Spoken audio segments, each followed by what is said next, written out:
जय हिंद दोस्तों। हम सभी जान रहे हैं कि BSPHCL का जो है एग्जाम डेट आ गया है। ठीक है, जिसमें correspondence and clerk and store assistant का एग्जाम जो है 20 से है।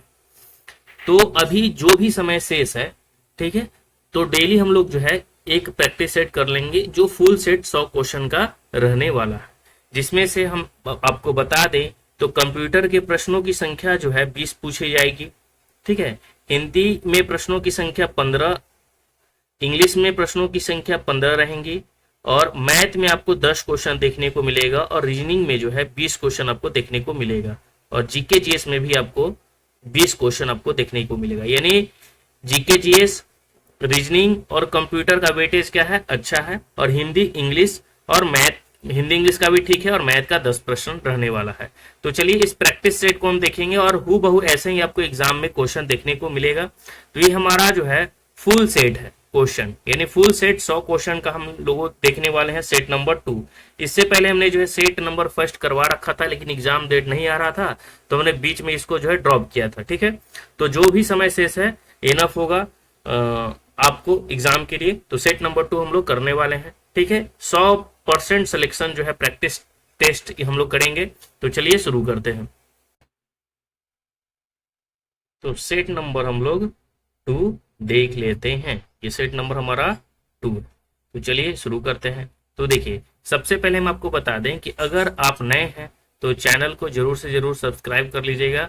ठीक है, क्योंकि सारे महत्वपूर्ण आपको वीडियो उपलब्ध इस पे हो जाएंगे और प्रैक्टिस सेट भी हम लोग करवाते हैं। जैसे बिहार एसएससी BSO का हो गया, CGL 4 की जो वैकेंसी आने वाली है, 10+2 हो गया, बिहार पुलिस, बिहार दरोगा, सभी की प्रैक्टिस सेट आपको मिलेगा। और खास तौर पर हम लोग जो है शुरू कर रहे हैं तो जैसे घटना चक्र का हिस्ट्री हो गया, ज्योग्राफी हो गया, पॉलिटी हो गया, साइंस हो गया, इन सभी हम घटना चक्र को करवाने वाले हैं क्योंकि BPSC का भी एग्जाम का डेट दे दिया गया और फॉर्म भी भरा रहा है। तो इस हिसाब से अगर आप प्रैक्टिस सेट करना चाहते हैं तो चैनल को जरूर से जरूर सब्सक्राइब कर लीजिएगा। चलिए हम लोग शुरू करते हैं।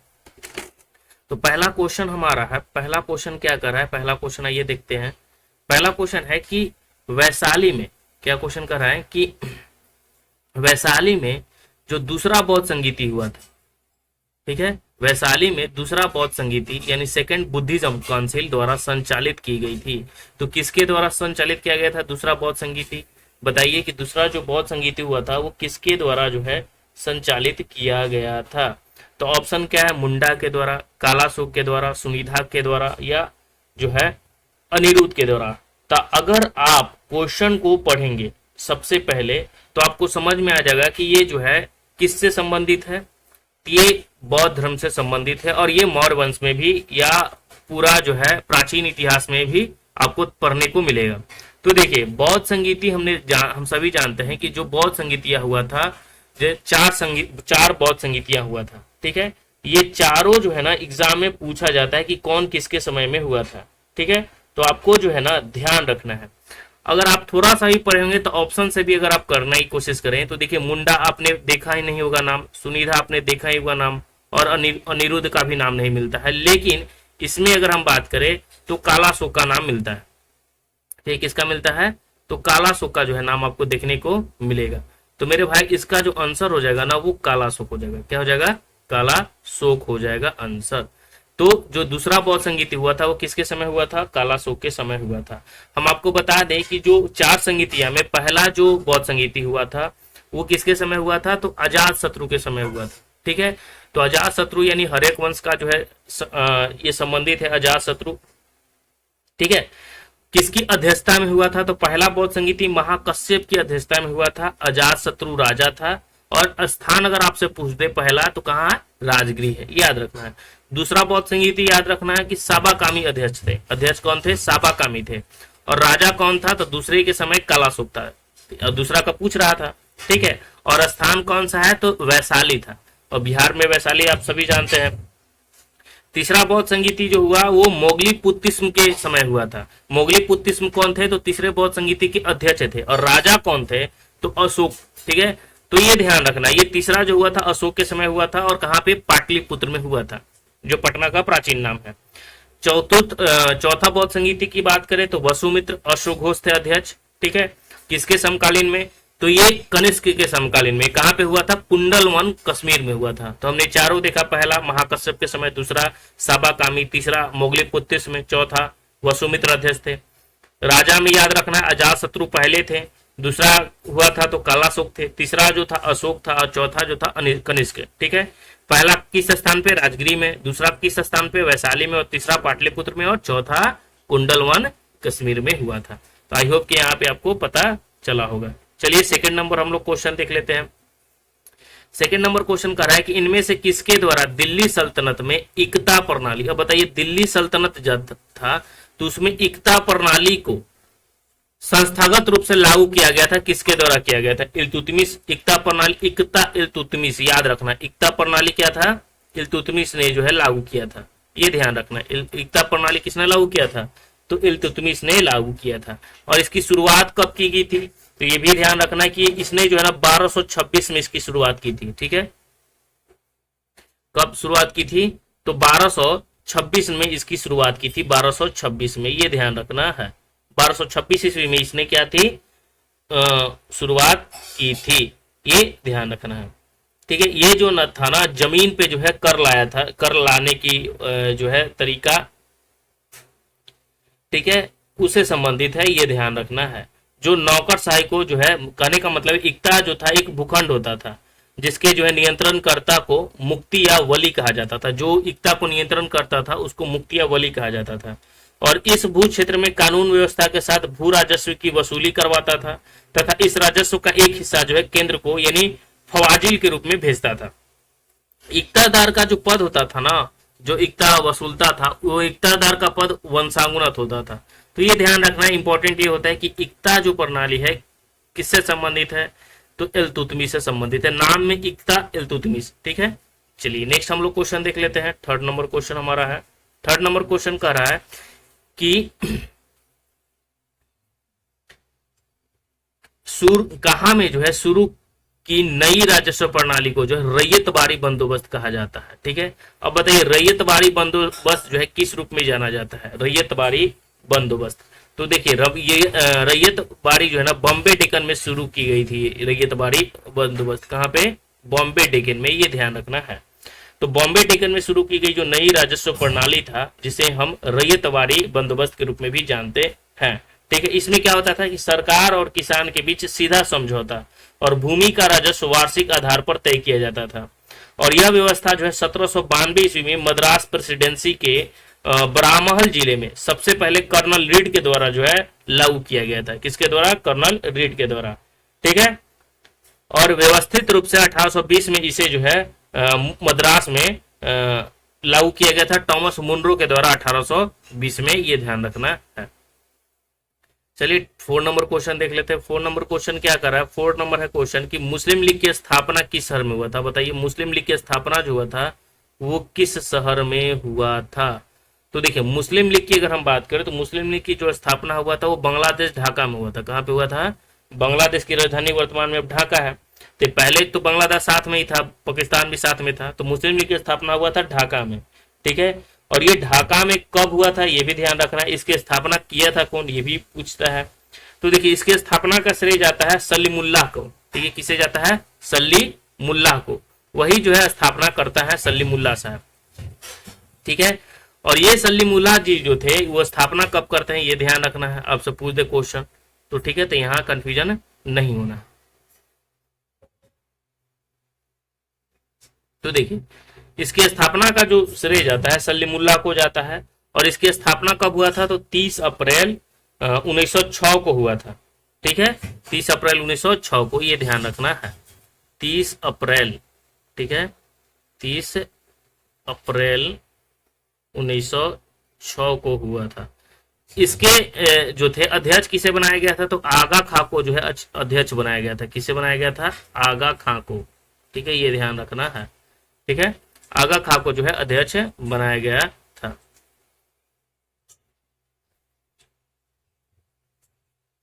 आगा खां को अध्यक्ष बनाया गया था और 30 अप्रैल 1906 की इसकी स्थापना हुई थी। तो मुस्लिम लीग की स्थापना ढाका में हुआ था 30 अप्रैल 1906 को। अध्यक्ष कौन थे? तो आगा खां थे।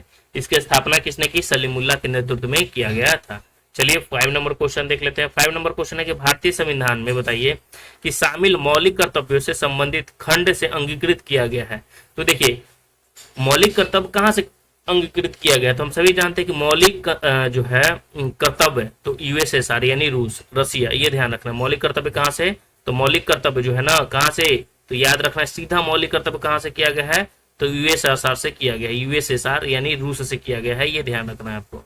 ठीक है, तो इसका आंसर हो जाएगा बी। ठीक है, उसी प्रकार आपसे पूछेगा कि इंग्लैंड से क्या क्या किया गया है, तो ये ध्यान रखना है। इंग्लैंड में जैसे संसद जो हमारी प्रणाली, संसात्मक प्रणाली है, वो इंग्लैंड की ही देन है। एकल नागरिकता, हमारे देश में एक नागरिकता मिलती है सिर्फ भारत सरकार की। अमेरिका में जाइएगा तो वहाँ दोहरी नागरिकता है। जैसे हम लोग एक तो देश की नागरिकता हो गई हमारी, ठीक है, और अमेरिका में जो है ना जैसे देश की भी नागरिकता मिलती है, जैसे हम बिहार में रहते हैं तो बिहार की भी नागरिकता मिलती है, यानी अमेरिका में है। लेकिन भारत में तो केवल एक ही नागरिकता है, भारत सरकार के द्वारा मिलती है। ठीक है, तो यहाँ पे एकल नागरिकता, ये प्रावधान इंग्लैंड से ही किया गया है। ठीक है, और विधि निर्माण की जो प्रक्रिया है ये भी इंग्लैंड की देन है। ठीक है, यूएसएसआर की अगर हम बात करें तो मौलिक कर्तव्य जो है यूएसएसआर से लिया गया है, फंडामेंटल जो ड्यूटी है। जर्मनी से क्या लिया गया है, तो जर्मनी से जो लिया गया है याद रखना है कि जो आपातकाल लागू होता है, ठीक है, आपातकाल के दौरान राष्ट्रपति के जो मौलिक अधिकार संबंधित जो शक्तियां हैं उसके बारे में जर्मनी से जिक्र है। ठीक है, यूएसए बोले तो अमेरिका हो गया, तो अमेरिका में मौलिक अधिकार, संविधान की सर्वोच्चता, फंडामेंटल राइट्स, और जो संविधान ही सर्वोच्च है, न्यायिक पुनरावलोकन और न्यायपालिका की जो है स्वतंत्रता, ये सभी जो है अमेरिका की मतलब अमेरिका के संविधान से लिया गया है। ठीक है, चलिए नेक्स्ट हमारा है 6 नंबर क्वेश्चन। ठीक है, 6 नंबर क्वेश्चन क्या कह रहा है कि भारत की संप्रभुता, एकता और अखंडता को बनाए रखना, उसकी रक्षा करना जो है क्या है, मूल अधिकार है कि विधिक अधिकार है, सेना का कर्तव्य या मौलिक कर्तव्य है। तो हम सभी जानते हैं कि हमारा फंडामेंटल ड्यूटी है। क्या है हमारा फंडामेंटल ड्यूटी, और फंडामेंटल ड्यूटी कहाँ से, तो यूएसएसआर से यानी रसिया से। तो भारत की संप्रभुता, एकता और अखंडता को बनाए रखना, उसकी रक्षा करना हमारी क्या है, मूल अधिकार, सेना कर्तव्य नहीं, ये हमारा फंडामेंटल ड्यूटी है, ये ध्यान रखना है। ठीक है,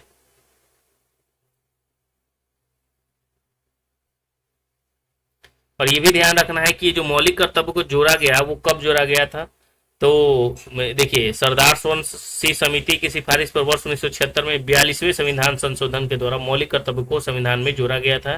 ठीक है, कब जोड़ा गया था, 42वां संविधान संशोधन 1976, अमेंडमेंट एक्ट है 42, अमेंडमेंट एक्ट जो है 1976, ये ध्यान रखना है।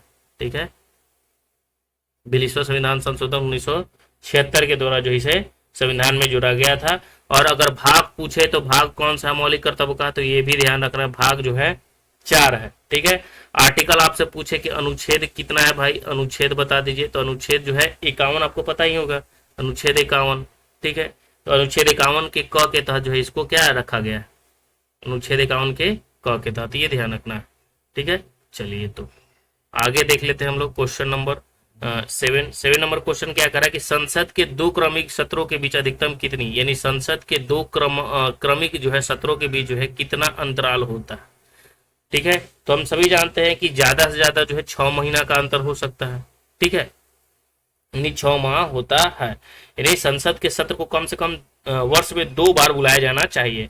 ठीक है, ये ध्यान रखना है। और ये जो प्रावधान किया गया आर्टिकल कौन सा, तो अनुच्छेद जो है 85 में। ठीक है, अनुच्छेद कौन सा में, तो अनुच्छेद जो है 85 में इसका प्रावधान है, ये भी ध्यान रखना है, 85 में किया गया है। ठीक है, और 1 वर्ष की अगर हम बात करें तो 3 जो है ना सत्र होते हैं। कितने सत्र होते हैं, 3 सत्र होते हैं। ठीक है, एक होता है बजट सत्र, जिसे सबसे लंबा सत्र कहा जाता है, ये ध्यान रखना। अगर पूछेगा कि 3 सत्र में सबसे लंबा सत्र कौन सा, तो बजट। फिर एक होता है मानसून सत्र और एक होता है शीतकालीन सत्र। तो मानसून, शीतकालीन, एक होता है बजट। जो सबसे जो है लंबा कौन होता है, बजट सत्र होता है। नेक्स्ट हम लोग देख लेते हैं 8 नंबर क्वेश्चन। बोल रहा है कि निम्न में से कौन सा जो है अतिरिक्त संवैधानिक निकाय है, अतिरिक्त संवैधानिक निकाय इसमें से पूछा है। ठीक है, तो अतिरिक्त में वित्त आयोग है, नीति आयोग है, भाषा आयोग है, चुनाव आयोग है। तो देखिए अतिरिक्त जो है नीति आयोग है। नीति आयोग की अगर हम बात करें कि इसकी स्थापना कब हुई थी, तो हम सभी जानते हैं कि नीति आयोग जो है पहले योजना आयोग था, फिर उसके बाद जो है 2014 में घोषणा होती है। ठीक है, ये क्या बन जाता है, तो 1 जनवरी 2015 से ये नीति आयोग हो जाता है, ये ध्यान रखना है।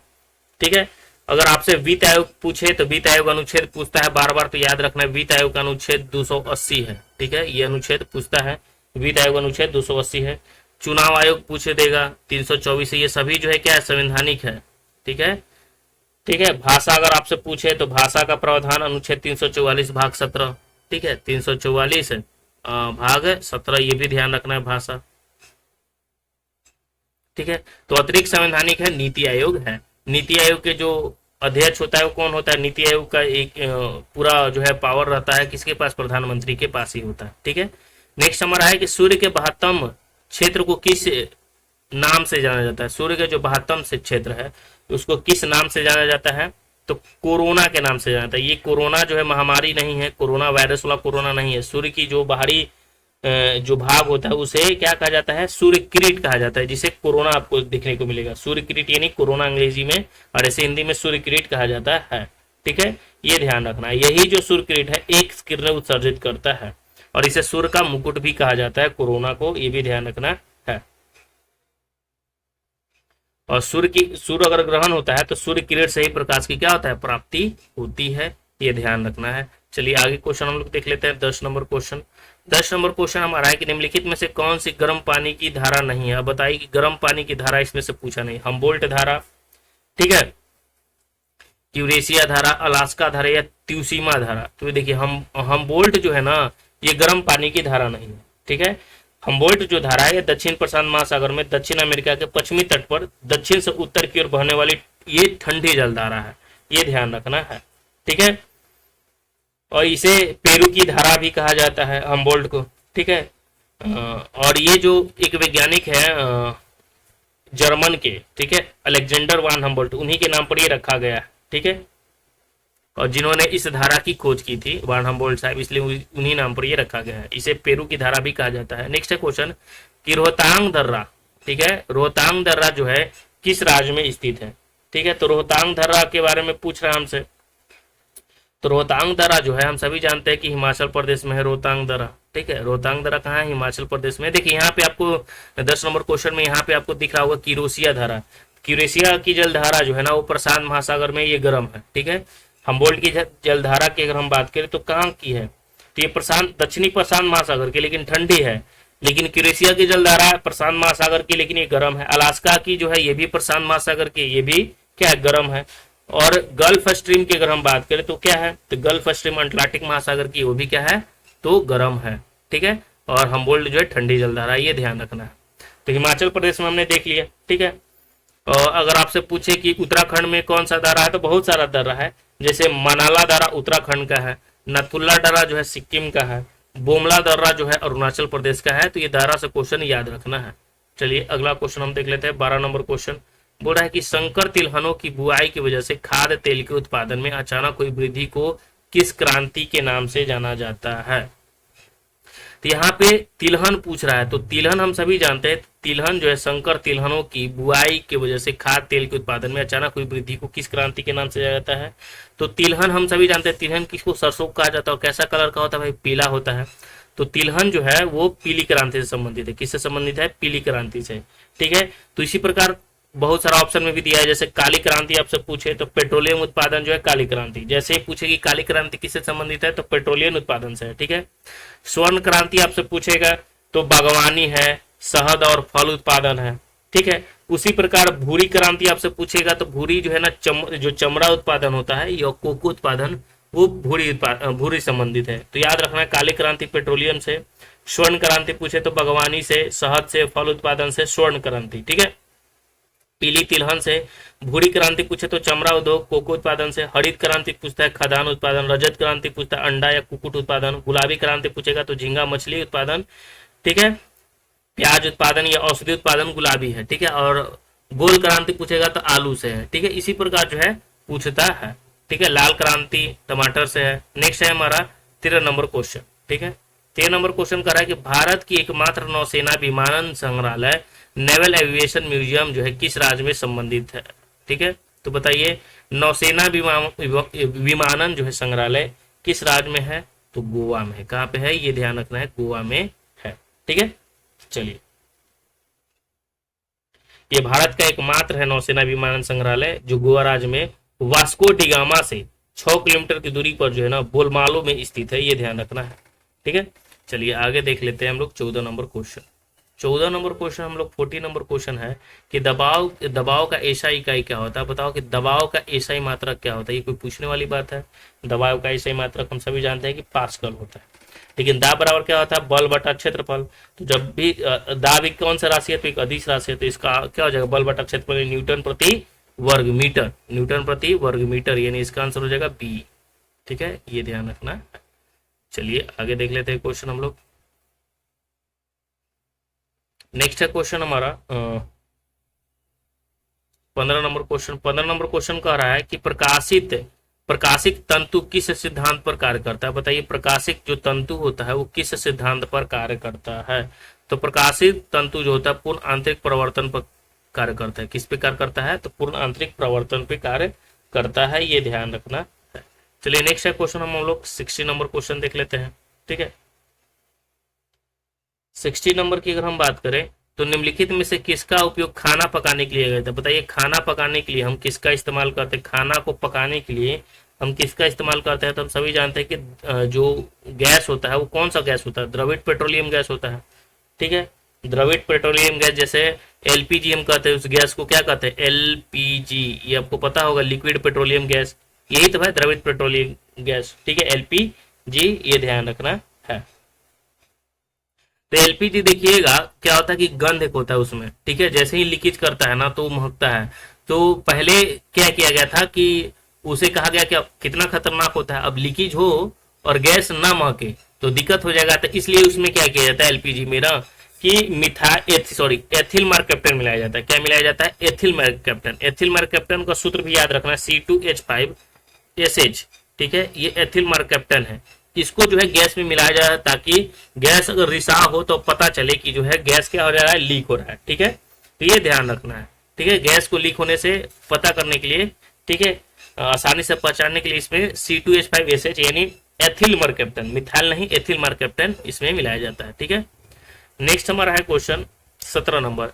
निम्न में से कौन सा एंजाइम जो है अग्नाशय द्वारा जो है स्रावित होता है। अब बताइए अग्नाशय के द्वारा जो स्रावित होता है वो कौन सा है, तो ट्रिप्सिन। ट्रिप्सिन जो है वो किसके द्वारा स्रावित होता है, तो अग्नाशय के द्वारा जो है स्रावित होता है, ये ध्यान रखना है। 8 नंबर क्वेश्चन हम लोग देख लेते हैं। 8 नंबर क्वेश्चन क्या है कि वह राज्य जिसने जून 2024 में जो है बहन बेटी स्वावलंबन प्रोत्साहन योजना शुरू किया था। बताइए बहन बेटी स्वावलंबन योजना प्रोत्साहन योजना जो है शुरू किया था, किसने शुरू किया था। ये कोई पूछने की बात है, ये हम सभी जानते हैं।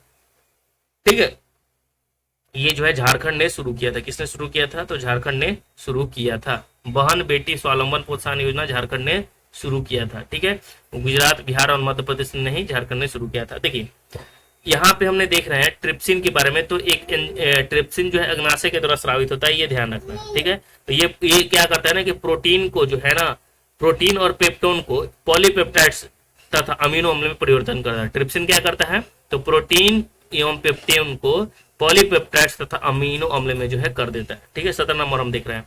यहाँ पे एक होता है जैसे लाइपेज हो गया, लाइपेज एंजाइम।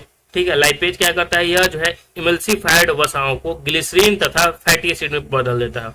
एक होता है एमाइलेज। एमाइलेज क्या करता है, यह मांड को घुलनशील शर्करा में परिवर्तन कर देता है। ठीक है, तो इस प्रकार आपको ध्यान रखना है। चलिए 19 नंबर क्वेश्चन देख लेते हैं। 19 नंबर 19 नंबर क्वेश्चन हम लोग देख लेते हैं। ठीक है, ये जो महिला जो बेटी स्वावलंबन योजना है, इसमें जो है महिलाओं को जो 1000 रुपये प्रति महीना जो है सहायता करने के लिए, ठीक है, ये दिया जाता है। नेक्स्ट हमारा है देखिए जून 2024 में कौन ग्रीन डे के बेटर न्यूट्रिशन ब्रांड की जो है क्या कर रहा है क्वेश्चन कि 2024 में कौन ग्रीन डे के बेटर न्यूट्रिशन ब्रांड की जो है ब्रांड एम्बेसडर बनी है। तो ये बनी थी, कौन बनी थी, तो पीवी सिंधु बनी थी। ठीक है, और पीवी सिंधु को हम सभी जानते हैं कि पीवी सिंधु का संबंध जो है किस खेल से है। ठीक है, ये बैडमिंटन खेलती है। एग्जाम में पूछ सकता है कि पीवी सिंधु का संबंध किससे है। तो ये जो है इनका संबंध जो है बैडमिंटन से है, ये ध्यान रखना है। ठीक है, चलिए 20 नंबर क्वेश्चन हम लोग देख लेते हैं भाई। कि 19 जून 2024 को विश्व आर्थिक मंच द्वारा वैश्विक ऊर्जा संक्रमण सूचकांक 2024 में भारत की स्थान हमसे पूछ रहा है, तो कौन सा स्थान था, ये 63वां था। ठीक है, चलिए अब यहाँ पे हम लोगों ने देख लिया कि कुछ एक दो या तीन प्रश्न जो है हो सकता है करंट अफेयर का डाल दें आपसे, ठीक है, और डालता भी है। जैसे इसका हम प्रीवियस ईयर सेट आपको हम दिखा देंगे, ठीक है, हम कर देंगे वो भी, तो आपको पता चल जाएगा, ठीक है। कमेंट में बताइएगा कि प्रीवियस सेट कब करें, तो हम आपको दिखा देंगे। अब देखिए 11 नंबर क्वेश्चन, 21 नंबर क्वेश्चन, ठीक है। 21 नंबर क्वेश्चन क्या है हमारा, तो यहाँ जो है मैथ से क्वेश्चन है, ठीक है। और जब मैथ से क्वेश्चन है तो भाई इसको तो बना सकते हैं हम लोग, ठीक है। यहाँ से 10 क्वेश्चन जो है मैथ के पूछे जाएंगे। तो सबसे पहले यहाँ देखिए, सबसे पहले कोष्ट के अंदर क्या है, 14 और 19 है, तो 14 में से 19 जाएगा तो कितना हो जाएगा, तो कहिएगा सर -5 आ गया, -5 हो गया। अब यहाँ पे देखिए 4 है, ठीक है, यहाँ पे माइनस, तो माइनस माइनस क्या हो जाएगा, प्लस हो जाएगा, तो 4 और 5 कितना हो जाएगा, 9, ठीक, सॉरी माफ कीजिएगा, यहाँ हमने गलत कर दिया, ठीक है। अब यहाँ पे देखिए, यहाँ पे क्या है, 8 है और गुना 4 है और माइनस माइनस का हो जाएगा 5 हो जाएगा, ठीक है। अब इसको करेंगे तो 8 चौके 32, 32 से 5 कितना हो जाएगा, 37, यानी अंदर हो जाएगा 37। अब बाहर देखिए 72 है और भागा 4 है और गुना कितना आ गया, 37। अब देखिए इसको पहले भागा करेंगे तो कितना हो जाएगा, 72 में हम अगर हम भागा करते हैं तो 18 हो जाएगा, और 18 में हम 37 से गुना नहीं करना है, इकाई अंक देख लेते हैं, 7 8 56 इकाई अंक आ रहा है 6, 6 दो गो ऑप्शन में है, ठीक है। 6 कितने में ऑप्शन में है, 2 गो ऑप्शन में है। तो 18 में अगर हम 3 से गुना करते हैं तो 18 3 54 यानी 540, यानी 540 से ज्यादा आएगा, यानी 600 आंसर आ जाएगा, ठीक है। तो ये ध्यान रखना है, इसको आसानी से हमने क्या किया, सॉल्व कर लिया। तो ऐसे ही प्रश्न आएंगे, ज्यादा हार्ड नहीं आता है मैथ में, ज्यादा कुछ करने की आवश्यकता नहीं है, ठीक है। चलिए नेक्स्ट हम लोग है 22 नंबर क्वेश्चन। अब यहाँ पे देख लेते हैं, यहाँ पे भी क्वेश्चन जो है ठीक ही ठाक है।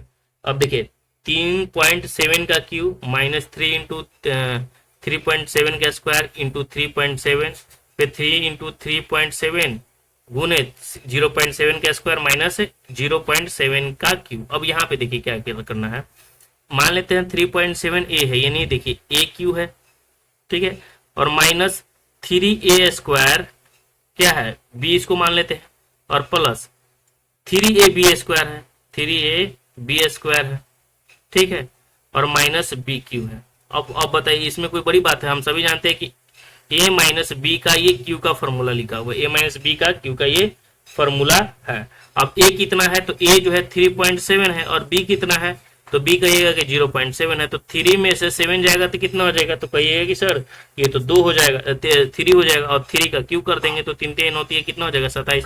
अब इसको पूरा सॉल्व करने लग जाएंगे तो ये क्या हो जाएगा, माथा पेची का दुकान हो जाएगा, ठीक है। तो समझ में आ रहा होगा, यहाँ पे ये हमारा ए, इसको मान लिए, ठीक है, ये हमारा क्या है, ए है, और ये हमारा क्या है, बी है, ठीक है, और बाकी फॉर्मूला से आपको दिख रहा होगा। नेक्स्ट है क्वेश्चन हमारा 23 नंबर क्वेश्चन। 23 नंबर क्वेश्चन देखिए, ये जो रूट वाला क्वेश्चन जो है ना बहुत बार एग्जाम में पूछा जाता है, ठीक है। रूट वाला क्वेश्चन क्या है, बहुत बार एग्जाम में पूछा जाता है, ठीक है। तो इसका आंसर कुछ नहीं है, इसका आंसर जो हो जाएगा 2 ही आ जाएगा, इजी, ठीक है। इसको बनाने की आवश्यकता नहीं है, इसमें एक दो जो है तरीका से क्वेश्चन पूछा जाता है इससे, ठीक है। तो इसको आसानी है बनाना, इसमें कोई बड़ी बात नहीं होती बनाने के लिए। तो इसमें जो है ना, ये 23 नंबर क्वेश्चन में एक याद रखना, अगर मान लेते हैं कि कोई संख्या 5 रहे, 6 रहे, 7 रहे, 8 रहे, कोई भी संख्या रहे, ठीक है। जैसे मान लेते हैं कि यहाँ पे 2 ना होकर अगर आपसे क्वेश्चन पूछते कि 5 हो, ठीक है, तो कोई भी संख्या रहेगा तो आपको क्या करना है, फॉर्मूला लिखना है। जैसे क्या करना है कि 1 प्लस माइनस लिखेंगे, ठीक है, फिर रूट अंडर लिखेंगे 1 प्लस 4a बटा 2 रख देना। इस पे जो है ना आपको क्या कर देना है, बैठा देंगे, हमारा आंसर आ जाएगा। जैसे अगर मान लेते हैं कि √2 की जगह ना हम 5 होता हमारा, तो 5 रखेंगे तो देखिए 1 हो गया, प्लस है तो प्लस रखेंगे, और कभी कभी हो जाएगा कि माइनस भी आपसे दे, यहाँ माइनस माइनस हो जाएगा, तो यहाँ पे माइनस होगा तो माइनस रखेंगे, प्लस होगा तो प्लस रखेंगे। यहाँ पे समझ रखना, जैसे हमने क्या कहा कि यहाँ जो आप समझिए कि 5 है, ठीक है, तो 5 है तो 5 रखेंगे, ठीक है। तो जैसे 1 है तो 1, प्लस है तो प्लस रखेंगे। अब यहाँ पे देखिए 1 प्लस, ठीक है, 4a है तो a का मान 5 रखा है, तो 5 चौके कितना हो जाएगा, 20 हो जाएगा, तो 1 प्लस 20 है कितना हो जाएगा, 21 हो जाएगा, ठीक है, और बट्टा कितना हो जाएगा, 2 हो जाएगा। तो यही हमारा क्या हो जाएगा, आंसर हो जाएगा। तो यहाँ पे आपको समझना है, तो हमारा क्वेश्चन में क्या है, तो क्वेश्चन में जो मेरे भाई 2 है, तो यहाँ पे देखिए 1 प्लस है, प्लस का चिन्ह है तो प्लस, माइनस का चिन्ह आएगा तो माइनस। अब यहाँ पे देखिए 1 प्लस 4a, a का मान 2 है तो 4 दूनी कितना हो जाएगा, 8, और बटा 2। अब यहाँ पे समझिए 1 प्लस 8 है कितना हो जाएगा 9, और 9 का वर्गमूल हम सभी जानते हैं कितना आता है 3 और बटा 2, तो 3 1 4, 4 बटा कितना हो जाएगा 2, यानी कितना माना गया 2 ही ना आ गया। ठीक है, तो एक तो ऐसा क्वेश्चन पूछ देगा, तो ये आपको क्या रखना है, ये आपको याद रखना है 1 plus 1 plus minus 1 plus minus minus तो माइनस प्लस तो प्लस, अंडर हमेशा जो है प्लस ही होगा, तो 1 प्लस 4a/2 होगा, 1 प्लस 4a/2 होगा, ये ध्यान रखना है 1 plus 4a/2, 1 plus minus 1 plus 4a/2। एक इसमें से क्वेश्चन दो दे देगा ना, जैसे गुणनखंड टाइप का देगा। ठीक है, जैसे क्वेश्चन दे देगा ऐसे √12, ठीक है, फिर प्लस, फिर अंदर √12, ठीक है, फिर प्लस, फिर रूट अंदर 12, तो यहाँ प्लस और माइनस का चिन्ह याद रखना। तो हम क्या करेंगे, ये जो 12 हैगा ना, इसको 12 को कोई एक 12 को हम क्या करेंगे, इसको तोड़ेंगे, गुणनखंड करेंगे, और ऐसा गुणनखंड करेंगे कि उनके बीच का अंतर ही करना चाहिए। जैसे 4 और 3, 4 12 हो गया, तो उनका अंतर कितना 1 है। तो अगर इसका आंसर पूछ दे तो देखिए प्लस है तो बड़ा वाला लेंगे, और अगर माइनस रहेगा तो छोटा वाला आंसर लेंगे। ठीक है, तो बड़ा वाला है 4 तो 4 आंसर लेंगे, छोटा वाला रहेगा तो 3 आंसर लेंगे। यानी अगर बीच में माइनस रहता तो 3 आंसर होता, प्लस है तो 4 आंसर हो जाएगा। ठीक है, तो यहाँ पे कोई बड़ी बात नहीं है, ये तरीका है, लेकिन फॉर्मूला एक ही है, वही पे आप बैठा सकते हैं जब इनफाइनाइट हो तब, ये ध्यान रखना है। अंत में क्या इनफाइनाइट जा रहा है तब।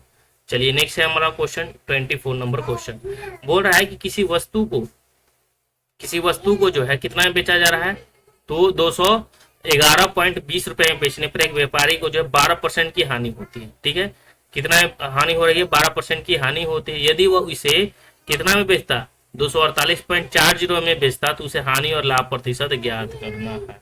ठीक है, तो बहुत ही इजी क्वेश्चन है, इसमें कोई बड़ी बात है नहीं। अब देख रही है, देखिए हानि हो रही है उसे। ठीक है, तो इसको आप वैसे ही बना सकते हैं, और या शॉर्ट तरीका से इसको आप बना सकते हैं, बहुत ही इजी वे में बना सकते हैं। जैसे कितना है 211 पॉइंट है, तो 211.20 है, यही ना है हमारा कीमत। ठीक है, तो इसमें कितना का हानि हो रहा है, 12% की हानि हो रहा है, तो 12% यानी 88 होता है, तो 100 बटा हम क्या कर देंगे 88 कर देंगे, हानि हो रही है तो इसका जो है कितना निकल जाएगा रेट, तो 240 रुपए निकल जाएगा। अब बोल रहा है क्वेश्चन क्या, ये क्रय हमारा हो गया। ठीक है, नया विक्रय मूल्य कितना दे रखा है, 248.40 दे रखा है, तो ये बेच रहा है कितना में, 248.40 में बेचता है, तो उसका हानि या लाभ परसेंट ज्ञात करना है। तो देखिए 240 में खरीदा, 248.40 में बेचा। ठीक है, तो जब इसको इतना में बेचा, तो ये कितना हो जाएगा, इसका अंतर, इन दोनों के बीच का अंतर कहिएगा तो कहिएगा कि सर 8.40 का अंतर है, 8.40 का ही अंतर है, और बटा टोटल कितना है तो 240 है, और गुना हम क्या कर देंगे 100 कर देंगे, तो हमारा प्रतिशत आ जाएगा, 0 से 0 खत्म हो गया। ठीक है, और इसको हम काट देंगे तो कितना हो जाएगा 3.5% इसका आंसर आ जाएगा। तो 3.5% इसका क्या है आंसर, ये क्या हो रहा है लाभ हो रहा है, तो लाभ इसका हो जाएगा आंसर, यानी डी इसका आंसर हो जाएगा। ठीक है, आई होप यहाँ पे समझ में आ रहा होगा। चलिए आगे देख लेते हैं 15 नंबर क्वेश्चन। ठीक है, तो इसको थोड़ा सा हम क्या करते हैं क्लीन कर देते हैं। नेक्स्ट है क्वेश्चन हमारा 25 नंबर क्वेश्चन, बोल रहा है क्या 25 नंबर क्वेश्चन कि 17 गेंदों को 720 रुपए में बेचने पर 5 गेंदों के क्रय मूल्य के बराबर हानि हो रही है। 5 गेंदों के क्या क्रय मूल्य के बराबर जो है हानि होती है, तो एक गेंद का क्रय मूल्य हमसे निकालना है। ठीक है, अब देखिए 17 गेंद को कितना में बेचा जा रहा है, तो कहिए कि 17 गेंद को बेचा जा रहा है 720 रुपए में। ठीक है, 17 गेंद को कितना में बेचा जा रहा है 720 रुपए में बेचा जा रहा है। ठीक है, तो 17 गेंद को जो है 720 रुपए में बेचा जा रहा है, तो कह रहा है क्या कि 5 गेंदों के क्रय मूल्य के बराबर हानि होती है। तो 5 गेंद की क्रय मूल्य के बराबर, यानी 17 में से 5 घटाएंगे तो यानी 12 गेंद की क्रय मूल्य के बराबर हानि हो रहा है, तो यानी 720 बटा हम क्या कर देंगे 12 कर देंगे, यानी एक गेंद का कीमत आ गया कितना 60 रुपए आ गया। ठीक है, एक गेंद का कीमत कितना आ गया 60%, एक गेंद का क्रय मूल्य पूछ रहा था, तो 60 रुपए इसका आंसर हो जाएगा। चलिए हो गया आंसर, इजी क्वेश्चन है। 17 गेंद 720 रुपए में बेचा जा रहा है, तो 5 गेंदों की क्रय मूल्य के बराबर हानि हो रही है, तो 5 गेंदों की क्रय मूल्य के बराबर ना, यानी कहने का मतलब है कि 17 माइनस हम क्या करेंगे 5 गेंद कर देंगे, यानी 12 गेंद की क्रय मूल्य के बराबर हो रहा है 720 रुपया, यही तो कर रहा है क्वेश्चन, तो हो जाएगा आंसर एक गेंद का कीमत। चलिए 26 नंबर क्वेश्चन हम देख लेते हैं। 26 नंबर क्वेश्चन क्या कर रहा है कि एक वस्तु की सूची मूल्य 200 रुपये है, एक वस्तु की सूची मूल्य कितनी है, 200 रुपये है, 2 क्रमांकित छूट दी जा रही है, कितना इस पे दिया जा रहा है, तो 2 क्रमांकित छूट दिया जा रहा है, तो 2 क्रमिक छूटों के बाद एक ग्राहक इसे जो है 150 रुपये में खरीदता है, 2 लगातार छूट देने के बाद इसे कितना में खरीदा जा रहा है, तो 150 रुपये में इसे खरीदा जा रहा है। ठीक है, ये ध्यान रखना है। यदि एक छूट 10% है तो दूसरी जो है प्रतिशत छूट इसमें से हमें क्या करना है, ज्ञात करना है। तो देखिए अगर हम बात करें, ठीक है, अब यहाँ पे समझिएगा। ठीक है, क्वेश्चन आसान कैसे है, देखिए 200 रुपया है सूची में, इसी 200 पे तो छूट दे रहा है ना, तो 200 पे कितना का छूट दिया सबसे पहले, तो 10% का छूट देता है, तो 10% को हम क्या लिख सकते हैं, 100 में से 10/100 है ना करेंगे, तो 100 में से अगर हम 10/100 करेंगे तो क्या हो जाएगा, 90, यानी 90 की छूट दे रहा है। ठीक है, और गुने फिर दूसरा 100 माइनस x बटा क्या करेंगे, 100 कर देंगे, क्या कि दूसरा निकालना है, 100 माइनस 100 x बटा क्या कर देंगे, 100 करेंगे, और यही जो हमारा मान है कितने के बराबर है, 150 रुपये में खरीद रहा है, कितना में खरीद रहा है, 150 रुपये में खरीद रहा है, ये समझना है। ठीक है, 150 रुपये में खरीद रहा है। ठीक है, अब इसको हम x का मान निकाल देंगे, हमारा उत्तर हमें मिल जाएगा। ठीक है, तो आप जैसे चाहे इसको आप बना सकते हैं। ठीक है, तो इसको हम सॉल्व करेंगे। 0 से 0 काटिए, ये खत्म हो गया। ठीक है, और गुना में ही है सब, तो इसको से हम इसको काट देते हैं। तो देखिए 9 दूनी कितना हो गया, 1800, तो इसको हम लिख सकते हैं 1800 माइनस 9 दूनी 18 एक, और बराबर कितना हो जाएगा, ये 150। ठीक है, अब देखिए यहाँ पे 1800 में से 150 रुपये है, इसको हम घटा देते हैं, तो 1800 में से 150 रुपये घटाएंगे तो कितना आ जाएगा, तो कहिएगा कि 1600, 1700, 1800, यानी 1600 हो जाएगा, 1650 रुपया, और बराबर ये 1800 उधर चला जाएगा तो 18 एक हो जाएगा। अब इसको हम काट देंगे। ठीक है, अब जितना बार में कट जाए, ठीक है, इसको अगर हम काटते हैं तो देखिए, तो 8 दूनी 16, 8 दूनी 16 हो जाएगा, 2 8 16, दूनी 4 200, और 2 5 10, 2 5 10, यानी 825 रुपये, 825 रुपये, और बराबर ये हो जाएगा दोनों 18, यानी 9x। अब इसको फिर हम काट देते हैं, तो 3 से काट देते हैं, तो 3 दूनी 6, 3 7 21, 3 5 15, और ये हो जाएगा 3x। ठीक है,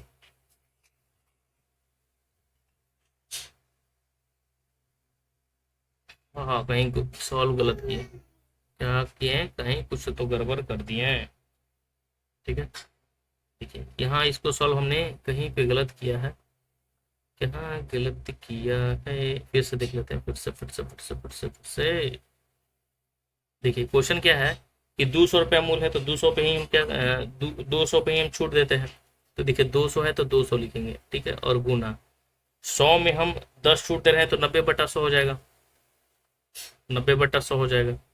ठीक है, और गुना 100 में हम क्या करेंगे, एक छूट देना है, तो 100 में हम एक छूट देंगे, और बट्टा क्या लिखेंगे, 100 लिखेंगे। ठीक है, और बराबर कितना, 150 रुपये।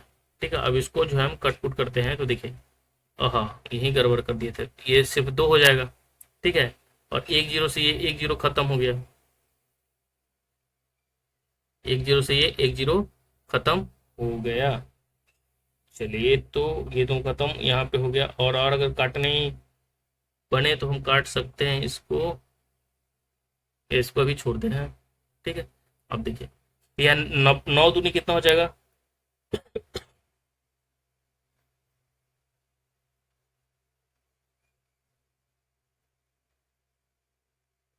काटते हैं, 0 से 0 खत्म हो गया।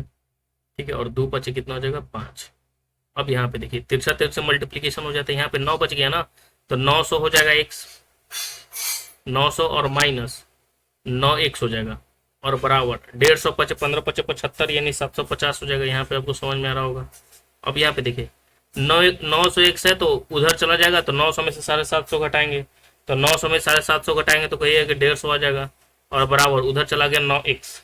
ठीक है, तो x का मान कटेगा, तो 150 में कटेगा तो लड्डू बटेगा 16.999% x का मान। ठीक है, देखिए यहाँ पे इजी क्वेश्चन था और यहाँ समय लग गया। समय किस लिए लग गया? क्योंकि शुरू में हमने गलत किया था। चलिए नेक्स्ट क्वेश्चन हम लोग देख लेते हैं, 27 नंबर क्वेश्चन। ठीक है, 27 नंबर क्वेश्चन क्या कर रहा है मेरे भाई? कह रहा है क्वेश्चन कि ए और बी अकेले किसी कार्य को 30 दिन में और 40 दिन में कर रहा है। यानी मान लेते हैं कि ए जो है 30 दिन में कर रहा है, ठीक है, और बी जो है कितना दिन में कर रहा है? तो बी जो है 40 दिन में कर रहा है। ठीक है, तो सबसे पहले इन दोनों का जो है एलसीएम निकालेंगे तो टोटल कितना है? तो 120 यूनिट काम हो गया। ठीक है, तो इसका एफिशिएंसी निकाल लेते हैं। तो हम क्या करते हैं? डिवाइड करते हैं। तो यानी ए का एफिशिएंसी 4 और बी का एफिशिएंसी 3 है। ठीक है, अब बोल रहा है क्वेश्चन क्या है कि यदि वे एकांतर दिनों में कार्य करते हैं और पहले दिन बी कार्य शुरू करते हैं। एकांतर दिनों करने का मतलब क्या? अल्टरनेट काम कर रहा है। ठीक है, अल्टरनेट करने का मतलब एक दिन ए काम कर रहा है तो अगला दिन बी काम कर रहा है, फिर एक दिन ए कर रहा है तो फिर एक दिन बी कर रहा है। यानी दोनों जो है ना एक दिन में काम नहीं कर रहे हैं। ठीक है, तो देखिए अगर हम बात करें, अगर ए प्लस बी अगर मिल जाता है तो वो 2 दिन में कितना काम करेगा? तो 7 दिन काम करेगा। 2 दिन में ये 7 दिन काम कर रहा है। 2 दिन में काम कितना कर रहा है? 7 यूनिट कर रहा है। ठीक है, तो 2 दिन में 7 यूनिट कर रहा है तो टोटल अगर हम 120 में हम 17 से डिवाइड करेंगे तो कितना? अब यहाँ पे a प्लस बी जो है बराबर 7 है। ठीक है, तो अब देखिए यहाँ पे 4 3 7 ए प्लस बी मिलके काम कर रहा है। ठीक है, तो हम क्या करेंगे इसमें 7 में हम 120 से भाग करेंगे तो कितना आ जाएगा? 17 7 119 होता है, यानी 17 दिन। तो 17 दिन तो ये दोनों मिलकर काम किया, यानी एक दिन में ये दोनों काम बन कर रहा है 7 रोटी। तो 17 दिन कंप्लीट हुआ। 17 बोले तो कितना हो गया? आपको समझ में आ रहा होगा। यहाँ पे 17 बोले तो यानी 17 दूनी कितना दिन हो गया? 34 दिन से इसने काम किया दोनों ने। यानी एक दिन ए कर रहा है, एक दिन बी कर रहा है, यानी मिलकर टोटल 34 दिन हुआ ना।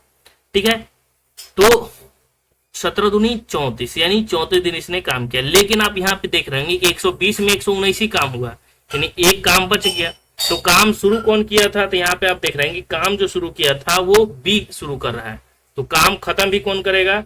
तो बी ही करेगा। तो बी का एफिशिएंसी कितना है? 3 है, यानी 1/3। ठीक है, तो 34.1/3 इसका आंसर आएगा। ठीक है, यहाँ 34.1/3 इसमें है, सी में है, तो सी इसका आंसर हो जाएगा। इजी है, इसमें कोई बड़ी बात है नहीं। चलिए आगे देख लेते हैं हम लोग। नेक्स्ट है question 28 number question. 28 number question है कि पी और क्यू एक कार्य को 8 दिन में कर रहा है। ठीक है, तो देखिए पी प्लस क्यू जो है कितना दिन में? 8 दिन में कर रहा है। फिर क्यू प्लस आर जो है वो कितना दिन में कर रहा है? तो क्यू प्लस आर जो है 12 दिन में कर रहा है। और P plus Q plus R यानी पी क्यू और आर ये तीनों मिल जा रहा है, तो ये कितने दिन में कर रहे हैं? तो ये तीनों मिलकर 6 दिनों में कर रहा है। ठीक है, तो सबसे पहले इनका एफिशिएंसी निकालेंगे। तो इनका जो है अगर हम एफिशिएंसी निकालें तो कैसे निकाल सकते हैं एफिशिएंसी? तो 12 6 ऐसी कोई संख्या है जो तीनों से कट है, तो मान लेते हैं एलसीएम 24 हो गया। तो 8 3 हो गया, 8 3 24 और 12 दूनी 24 हो गया, और जो है 6 चौके 24 हो गया। यहाँ पे आपको समझना है P प्लस क्यू मिलकर जो है कितना दिन में कर रहा है? तो 3 दिन में कर रहा है। और यहाँ Q प्लस आर मिलकर कितना दिन में कर रहा है? 2। यानी Q जो है एक दिन में कितना काम कर रहा है? 1। तो R कितना दिन में काम कर रहा है? तो R भी एक ही काम कर रहा है, यानी एक ही रोटी बना रहा है, क्योंकि Q प्लस आर जो है काम कर रहा है 2 एफिशिएंसी क्षमता, यानी एक ही काम करेगा तब ना 2 होगा। अब यहाँ पे देखिए Q का मान तो 1 है, तो P का मान कितना हो जाएगा? तो कहिएगा कि P का मान जो हो जाएगा वो 2 हो जाएगा। कितना हो जाएगा? 2 हो जाएगा, क्योंकि P प्लस Q 3 कर रहा है, तो Q का 1 निकल गया, तो P कितना हो जाएगा? 2। तो यहाँ पे P Q R का एफिशिएंसी निकल गया कि Q जो है ना एक दिन में एक रोटी बना रहा है, R भी एक दिन में एक ही रोटी बना पा रहा है, और P जो है एक दिन में 2 रोटी बना पा रहा है। ठीक है, तो अब क्वेश्चन आगे क्या कर रहा है कि P और R मिलकर इसे कितने दिन में काम करेंगे? P और R, तो P एक दिन में 2 रोटी बना रहा है और R एक दिन में 1 रोटी बना रहा है, यानी एक दिन में ये दोनों मिल जाएंगे तो कितना रोटी बनाएंगे? 3। टोटल रोटियों की संख्या कितनी है? 24 रोटी की संख्या है। तो ये दोनों मिलेंगे तो कितने दिन में कंप्लीट करेंगे? तो कहिएगा कि 8 दिन में कंप्लीट कर देंगे। तो इसका आंसर क्या हो जाएगा? 8 दिन इसका आंसर हो जाएगा। ठीक है, तो यहाँ पे बन गया ये। ठीक है, चलिए आगे देख लेते हैं क्वेश्चन नेक्स्ट हमारा। यहाँ 29 नंबर, ये भी टाइम एंड वर्क से क्वेश्चन दे दिया है। अब यहाँ पे देखिए P और Q एक कार्य को जो है 12 दिन में और 16 दिन में कर रहा है, तो यानी P जो है 12 दिन में कर रहा है और Q जो है 16 दिन में कर रहा है। तो हमने सबसे पहले इसका एलसीएम निकाला जाता है, तो कहिएगा कि 48 इसका ले लिए एलसीएम, तो 12 चौके 48 और 16 3 48। P और Q का एफिशिएंसी निकल के बोल रहा है कि वे एक साथ जो है 4 दिन तक काम करते हैं, यानी पी एक दिन में 4 रोटी बना रहा है, क्यू एक दिन में 3 रोटी, तो एक दिन में टोटल मिलके 7 रोटी बनाएंगे। तो ये 7 रोटी बना रहा है एक दिन में, तो 4 दिन काम कर रहा है, तो 4 दिन में कितना रोटी कंप्लीट कर देगा, तो सोचो कि 28 रोटी बना देगा।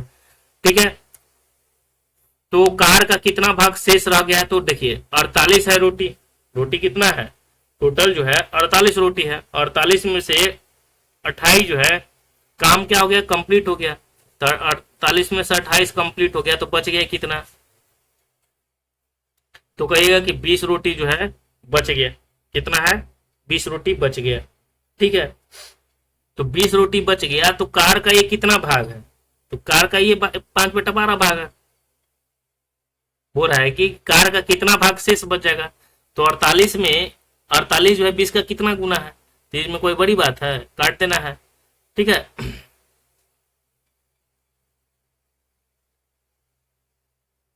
तो 20/48 कर देंगे, पंचों के 20 बरसों के 48, नहीं 5/20 आंसर हो जाएगा। ठीक है, तो 5/12, सॉरी 5/12 इसका आंसर हो जाएगा। ठीक, कितना भाग, कितना भाग क्या था आगे, कितना भाग, टोटल भाग जो है, टोटल कितना रोटी है 48 रोटी है, उसमें से 20 कंप्लीट हो गए, 20 ही ना बच गया, तो 20/48 कर देंगे, इसमें कौन बड़ी बात है, 20/48 कर देंगे। तो ये आप कहिएगा कि 5 के 20 कर देते हैं, ये 12 के 48 कर देता है, यानी 5/12 ही भाग बच गया। चलिए आगे देख लेते हैं हम लोग 30 नंबर क्वेश्चन। ठीक है, 30 नंबर क्वेश्चन। अब यहाँ पे देखिए 30 नंबर क्वेश्चन क्या कर रहा है, 30 नंबर क्वेश्चन कर रहा है कि एक कस्बे की वर्तमान जनसंख्या जो है 15,625 है। कितना है, 15,625 है। यदि 2 क्रमागत वर्षों में 8 और 12% बढ़ती है, लेकिन तीसरे वर्ष 22% घट जाती है, तो तीसरे वर्ष के अंत में कस्बे की जनसंख्या क्या होगी, यही हमसे सवाल पूछा है।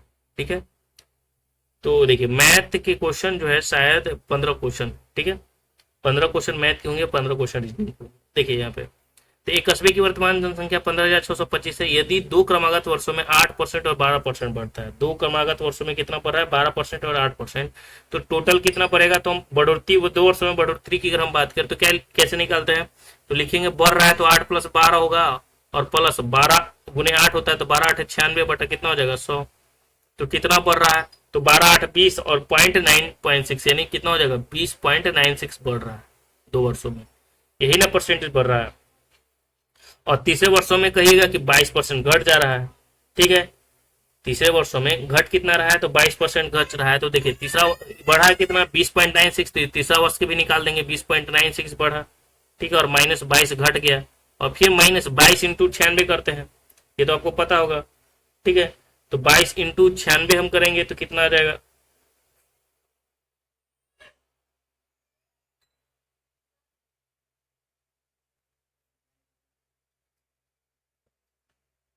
तो यहाँ पे हम क्या कैसे लिखेंगे 20.96 है, और इंटू कितना लिखेंगे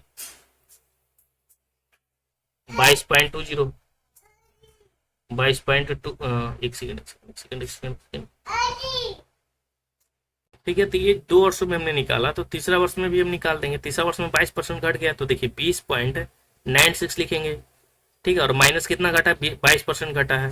ठीक है, और प्लस माइनस क्या होता है 20.96 है, और गुने 22 और बट्टा क्या कर देंगे 100 कर देंगे। अब इसको सॉल्व कीजिएगा, आंसर आ जाएगा। ठीक है, तो कितना घटा ये हमें निकल के आ जाएगा। तो यहाँ पे कहिएगा तो 5 पॉइंट जो है ना 6% क्या हो जाएगा, घट जाएगा। तो 5 पॉइंट जनसंख्या कितना है 15,625 है, तो इसका जो है 5.65 हम क्या कर देंगे, यानी घटाकर, यानी 9.35 आएगा, उसका 100 निकाल देंगे, तो इसका आंसर आ जाएगा। तो देखिए इसको हम बनाएंगे तो थोड़ा सा जो है आपको लगेगा कि कैलकुलेशन वाला क्वेश्चन है। ठीक है, आपको तो पता चल रहा होगा कि ये जो क्वेश्चन है हमारा ये किस टाइप का है, तो ये जो है कैलकुलेशन वाला क्वेश्चन है।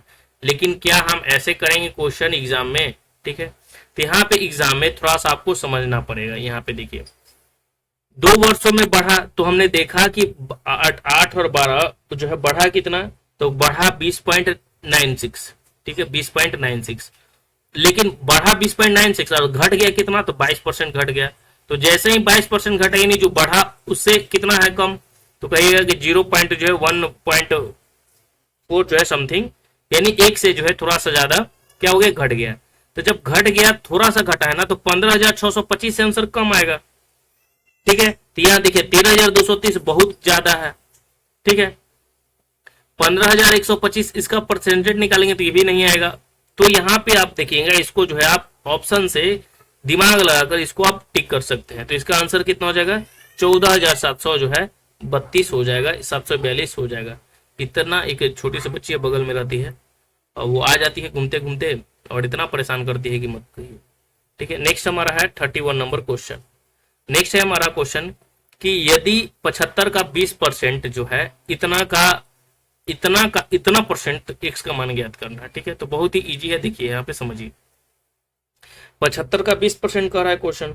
ठीक है, तो 75 का 20% कहने का मतलब क्या है, लिखेंगे 75 का 20%, यही ना लिखेंगे 75 का 20%, जैसे क्वेश्चन करा वैसे सुनेंगे। और बराबर क्या करा है 225, तो 225 लिखेंगे, और माइनस 420 तो 420 लिखेंगे, और इसका जो है x%, तो x का मान हमें निकालना है। तो x का मान हम क्या करेंगे, निकाल देंगे। अब इसमें भी आपको अगर आप सॉल्यूशन नहीं कर पाएंगे तो हमारी गलती नहीं, आपकी गलती है। ठीक है, तो यहाँ पे देखिए, इसको अगर हम काटते हैं तो 4.2 हो जाएगा। ठीक है, तो 4.2 में 1 से गुना करेंगे तो 4.2x हो जाएगा। अब यहाँ से देखिए, इसको 0 से 0 काटिए, 2 पचे 10 काटिए, और ये 5 से काटिए 15 पचे 75। तो यहाँ पे देखिए कितना आ गया, 15 इधर आ गया, इधर कितना आ गया 15, और बराबर इधर देखिए 225 आ गया, और माइनस ये कितना हो जाएगा 4.2x। अब देखिए 225 में से 15 हम घटा देंगे, तो 225 में से अगर हम 15 घटाते हैं तो कितना आ जाएगा, तो कहिएगा कि 225 में से जैसे ही 15 घटाइएगा तो 210 आ जाएगा। कितना आ जाएगा, 210 आ जाएगा, और ये इधर माइनस में आएगा, और इधर भी क्या है माइनस 4.2x है। ये माइनस माइनस खत्म हो गया, और 4.2 से 210 काटेंगे तो कितना बार में कट जाएगा, 50 बार में कट जाएगा। तो x का मान कितना आ जाएगा 50, तो हो गया 50 आंसर। ठीक है, बाकी कैलकुलेशन करने की ऑप्शन जरूरत ही नहीं पड़ती। ऑप्शन है 15 तो 133 से पहले काटेंगे, 3 तो होगा नहीं, बहुत कम हो जाएगा, 20 भी नहीं होगा। ठीक है, आप देख सकते हैं। तो आप इसको क्या कर सकते हैं, आसानी से इसको आप कर सकते हैं। ठीक है, चलिए, तो इतना आपका काम है करना, आप कर लीजिएगा। चलिए नेक्स्ट है क्वेश्चन हम लोग देख लेते हैं। 15 क्वेश्चन जो है मैथ से सवाल रहेंगे। 32 नंबर क्वेश्चन हमारा है, यदि किसी वृत्त की त्रिज्या में 15% की कमी होती है तो इसके क्षेत्रफल में कितने, देखिए चिल्ला रही है। यदि किसी वृत्त की त्रिज्या में 35% की कमी होती है तो इसके क्षेत्रफल में कितनी की कमी हो जाएगी। ठीक है, ये हमसे सवाल पूछ रहा है। ठीक है, तो देखिए, वृत्त की त्रिज्या मान लेते हैं कि 100 इकाई, कितना है 100 इकाई है, तो पाई स्क्वायर करेंगे तो 100 गुने 100 यानी 10,000 पाई हो जाएगा। 35% की कमी करेंगे तो 100 में 35% यानी 65 हो जाएगा। तो पाई स्क्वायर यानी पाई इंटू 65 गुने 65 करेंगे। ठीक है, तो 4225 पाई हो जाएगा। तो 10,000 में से 4225 घटाएंगे, कितना परसेंट आ जाएगा, उसका आंसर हम निकाल के आ जाएंगे। ठीक है, तो कहेगा कि ये भी जो है कैलकुलेटिव क्वेश्चन ही है। ठीक है, देखिए किसी वृत्त की त्रिज्या में अगर 35% की कमी करेंगे तो इसके क्षेत्रफल में कितने परसेंट की कमी आ जाएगी। तो देखिए, हम सभी जानते हैं कि वृत्त का क्षेत्रफल क्या होता है, पाई स्क्वायर होता है। ठीक है, वृत्त का क्षेत्रफल क्या होता है, पाई स्क्वायर होता है। तो पाई स्क्वायर, जैसे हम आर का मान ले लेते हैं 100, आर का मान कितना है 100, तो हम ना 35% आसानी से हम कम कर देंगे। तो आर का मान 100 है, तो इसको हम लिख सकते हैं पाई इंटू आर का स्क्वायर करेंगे, 100 का स्क्वायर करेंगे तो कहिएगा कि सर 100 का स्क्वायर करने पर तो 10,000 आता है। ठीक है, तो हम यहाँ लिख सकते हैं 10,000 पाई, 10,000 ये पाई हो गया पहला। फिर दूसरा क्वेश्चन क्या कर रहा है कि 65% की कमी आ रही है, तो यानी आर स्क्वायर जो है, अब 65 का स्क्वायर करेंगे तो पाई इंटू 65 का स्क्वायर करेंगे तो 65 का स्क्वायर कितना आता है, तो 4225 आता है। तो ये 4225 पाई आ जाएगा। तो अब देखिए, पहले था 10,000 पाई क्षेत्रफल, दूसरा में आ गया 4225 आई, तो इसका कितना कम है, तो इसको हम घटाएंगे तो कहिएगा कि 5775 रुपया आएगा। 5775 पाई क्या है, कमी है। तो कितना पे कमी हुआ ये 5775, तो हम कहेंगे कि ये कमी हुआ है 10,000 पे कमी हुआ, 10,000 पे ही तो कमी हुआ है, 10,000 पाई पे ही तो कमी हुआ है ना। ठीक है, तो पाई से पाई खत्म और गुना 100 कर देंगे, और ये 0 से 0, ये 0 से 0 खत्म, इसको हम डिवाइड करेंगे तो 57 कितना आ जाएगा 75। तो 57.75, तो सबसे पहले देखिए 57.75 है, तो इसको हम पूर्णांक में तोड़ेंगे तो 57.3 बटा कितना आ जाएगा 4 आ जाएगा। तो इसका आंसर हो जाएगा 57.3 बटा 4%। ठीक है, तो इजी है, हार्ड नहीं है, ये ध्यान रखना है।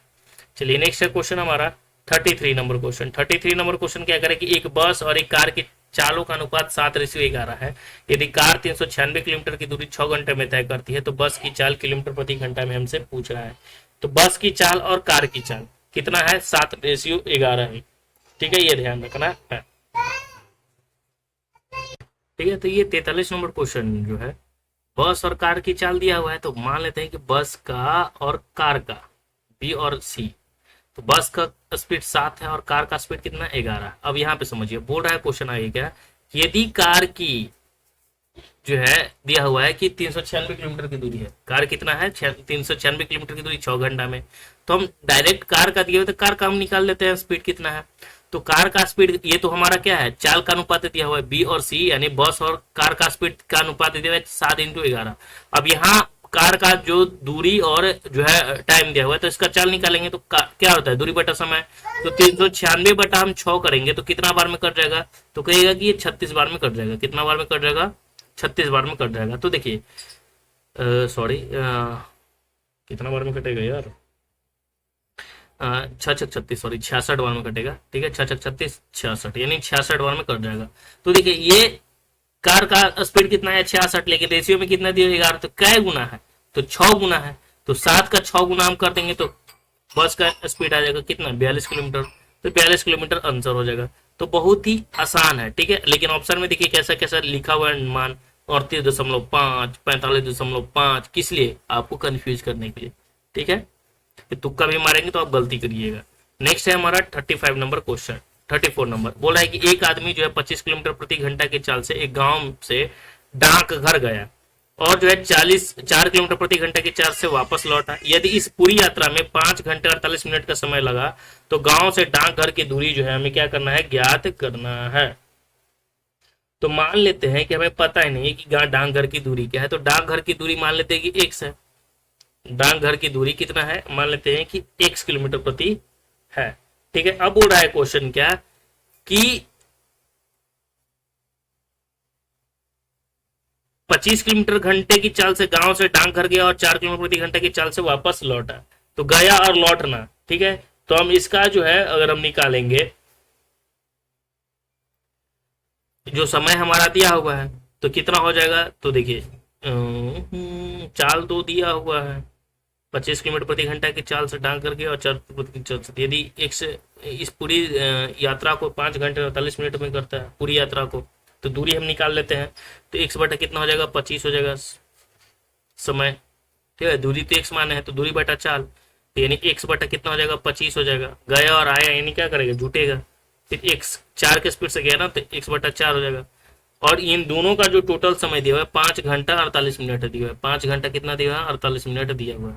ठीक है, ये ध्यान रखना है, 5 घंटा 48 मिनट दिया हुआ है। तो इसको हम सॉल्व करेंगे तो इस कैल्शियम तो 100 आ जाएगा। ठीक है, तो 25 चौके 100 और 4 25 एक, तो 25 और 4 हम डायरेक्ट लिख देते हैं 29 है इसको हम सॉल्व करने के बाद, और 25 चौके 100 हम लिख देते हैं और बराबर 5 घंटा और 5 मिनट को क्या लिखेंगे, 5.4/5। तो इसको हम क्या लिखेंगे, 5.4/5 ही तो लिखेंगे। तो कितना हो जाएगा, 50 25 और 4 29, यानी 29 बटा कितना हो जाएगा, 5 हो जाएगा। तो 29 से 29 खत्म और ये 20 25 100, यानी x का मान कितना आ गया, 20, यानी 20 किलोमीटर इसका दूरी है। तो 20 किलोमीटर है। ठीक है, कितना है, 20 किलोमीटर दूरी है। और ऑप्शन में 20 मीटर भी दिया हुआ है, तो यहाँ 20 किलोमीटर इसका आंसर हो जाएगा। चलिए, अब यहाँ पे क्वेश्चन इसको बनाने की जरूरत ही नहीं थी। अगर मान लेते आपके पास समय नहीं है तो बनाने की जरूरत नहीं है। यहाँ पे देखिए किलोमीटर प्रति घंटा है, किलोमीटर प्रति घंटा मिनट में है, तो चाल हम जो भी डिस्टेंस क्या आएगा, डिस्टेंस किलोमीटर में ही आएगा। तो मीटर वाला वो सबसे पहले खत्म कीजिए और 20 और 40 में से, ठीक है, लेकिन यहाँ 2 2 20 40 दिया हुआ है, तो इसलिए आपको यहाँ पे तुक्का तो करे काम नहीं करेगा। ठीक है, 1 2 अगर मैटर करता मिल जाता तो सही होता, लेकिन यहाँ पे 2 2 40 भी दिया है, 2 2 20 भी दिया हुआ है। ठीक है, चलिए आगे देख लेते हैं, तो आपको बनाना ही पड़ेगा। नेक्स्ट है हमारा, ऐसे मैथ का क्वेश्चन बनाया ही जाता है। बोला है कि एक 200 मीटर लंबी दौड़ में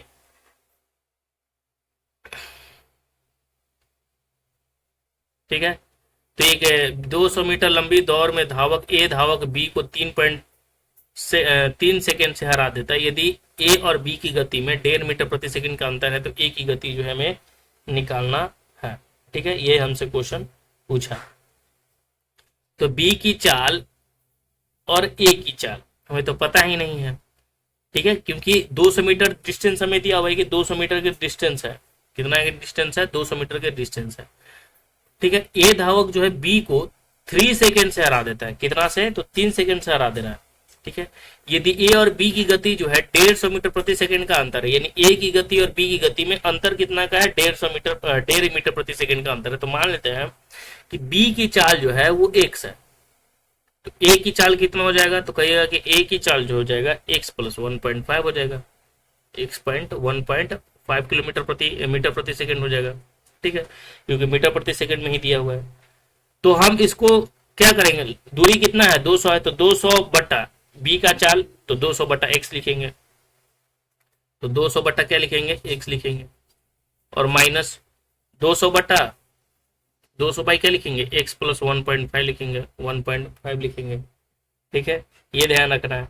तो एक्स प्लस 1.5 लिखेंगे और बराबर क्या लिखेंगे? 3 लिखेंगे। अब इसको हम सॉल्व कर लेंगे, हमारा उत्तर हमें मिलकर आ जाएगा। ठीक है, इसको सॉल्व करना है तो 9.728 इसका आंसर हो जाएगा मेरे भाई। चलिए आगे देख लेते हैं क्वेश्चन हम लोग। नेक्स्ट है क्वेश्चन 37 नंबर। क्वेश्चन 37 नंबर का रहा है क्वेश्चन कि 7 संख्याओं का औसत जो है 53 है, यानी 7 संख्या है। ठीक है, और 7 संख्या का औसत कितना है? 53 है। तो 7 संख्या का योग हम पहले निकालते हैं, तो 7 गुने हम 53 करेंगे, तो 7 गुने 53 करेंगे तो कितना आ जाएगा? तो ये 371 आ जाएगा। कितना आ जाएगा? 371 आ जाएगा। कुल कितना है? 371 है। अब बोल रहा है कि बाद में यह पाया गया कि संख्या में गलती से 58 के बजाय 16 रुपये पड़ा गया है, यानी 58 के बजाय 16 रुपया, यानी कितना कम पड़ा गया। ठीक है, तो 371 में जो जितना कम पढ़ा उसको हम जोड़ देंगे, तो कितना कम पढ़ा ये हमें ध्यान देखना। तो 8 में से 6 गया 2, 8 में से 6 गया 2। ठीक है, और 5 में से गया 4, यानी 300 मतलब 42 पढ़ा गया। तो 42 और 71 जोड़ेंगे तो कितना आ जाएगा? 413 आ जाएगा। और इसको टोटल संख्या कितना है? 7 है, तो इसको डिवाइड करेंगे तो कितना आ जाएगा? 7 5 35 7 9 63, यानी 59 इसका आंसर आ जाएगा। ठीक है, तो आसान क्वेश्चन ही था, कोई हार्ड क्वेश्चन इसमें नहीं। चलिए नेक्स्ट टाइम हम लोग देख लेते हैं 37 नंबर क्वेश्चन। 37 नंबर क्वेश्चन क्या कर रहा है कि गीता, लता और मधुर की आयु जो दिया हुआ है 5 6 और 3 है। गीता, लता और मधुर की आयु कितना दिया है? 5 6 3। यदि उनकी औसत आयु जो है 42 वर्ष है। ठीक है, तो लता की आयु ज्ञात करना। तो औसत देखिए 3 का 5 6 3, 3 लोग हैं, औसत 42 है, तो 42 का हम योग करेंगे तो 42 गुने क्या कर देंगे? 3 कर देंगे, तो 3 दूनी 6 और 3 चौके 12, यानी 126 हो जाएगा। अब देखिए, यानी 5x plus 6x plus 3x का योग कितना है? 126 है। तो तीनों को जोड़ेंगे तो 6 5 11 3 कितना हो जाएगा? 14x हो जाएगा। और 14x बराबर कितना है? 126 है। ठीक है, ये ध्यान रखना है। तो 14x बराबर जो है 126 है। तो इसको हम सॉल्व करेंगे तो कितना आ जाएगा? तो काटेंगे तो कितना? 14 9 26 होता है ना, तो 9, यानी x का मान कितना आ गया? 9। अब बोल रहा है कि लता की आयु ज्ञात करना, तो लता कितना है? दूसरे नंबर पर 6 है, तो 6x यानी 9 6 कितना हो जाएगा? 54, यानी 54 इसका आंसर हो जाएगा। ठीक है, ये आसानी से आप बना सकते हैं। चलिए नेक्स्ट हम लोग देख लेते हैं क्वेश्चन, इसका आंसर हो जाएगा ए। ठीक है, चलिए नेक्स्ट है क्वेश्चन हमारा 38 नंबर क्वेश्चन क्या कर रहा है कि 81 परिणामों का औसत 81 परिणामों का औसत कितना है? 54 है। तो यानी इनका योग निकाल लेते हैं, तो 51 गुने क्या कर देंगे? 54 कर देंगे। ठीक है, अब बोल रहा है क्या? 59 परिणामों का औसत जो है 52 है, तो 59 गुने हम क्या कर देंगे? 52 कर देंगे। और अंतिम 21 परिणामों का औसत जो है 60 है, और अंतिम जो 21 परिणाम है उसका कितना है? 60 है, तो 21 गुने क्या कर देंगे? 60 कर देंगे। ठीक है, तो सबसे पहले 51 गुने 54 करेंगे मल्टीप्लाई, तो कितना आ जाएगा? 4374। यहाँ पे देखिए, फिर 59 गुने 52 करेंगे तो कितना आ जाएगा? 368। ठीक है, और 21 गुने 60 हम गुना करेंगे तो 21 गुने 60 कितना होता है? 6 6 3 12, यानी 1260। 1260। अब क्या करेंगे हम? तो कुछ नहीं करना है, इन दोनों को जोड़ेंगे और sorry sorry sorry sorry sorry sorry बोल वही 4374 हो जाएगा। ठीक है, 4374। 4374 में से 368 और 1260 को जोड़कर हम 368 को घटाएंगे, फिर जितना आएगा उसमें से 1260 को घटा देंगे। ठीक है, तो पहले इन दोनों को जोड़ लेते हैं, तो 8 हो जाएगा, 6 6 12 हो जाएगा। ठीक है, और 2 1 3 हो जाएगा, और 3 1 4 हो जाएगा। 4328, 4374 में से 4328 घटाएंगे तो कितना आ जाएगा? तो कहिएगा कि 46 इसका आंसर आ जाएगा। तो 46 इसका आंसर हो गया, 46। ठीक है, तो चलिए इसका भी आंसर हमारा आ गया 46। आसान क्वेश्चन था, ठीक है। चलिए इसको हम क्लीन कर लेते हैं। नेक्स्ट है क्वेश्चन हमारा 39 नंबर क्वेश्चन। 39 नंबर क्वेश्चन क्या कर रहा है कि कविता, रजिता और हरिता वर्तमान आयु जो है कितना है, वर्तमान आयु इनका जो है 4 5 7 है, 4 7 9 है। 8 वर्ष पहले उनकी आयु का योग जो है 56 है, तो वर्तमान आयु ज्ञात करना है। 8 वर्ष पहले कितना है, तो 8 वर्ष पहले जो है पहले 4 5 4 7 9 है। 8 उनकी आयु का योग जो है कितना है, 56 है। उनकी आयु का योग जो है 56 है, तो उनके वर्तमान आयु ज्ञात करना है हमसे।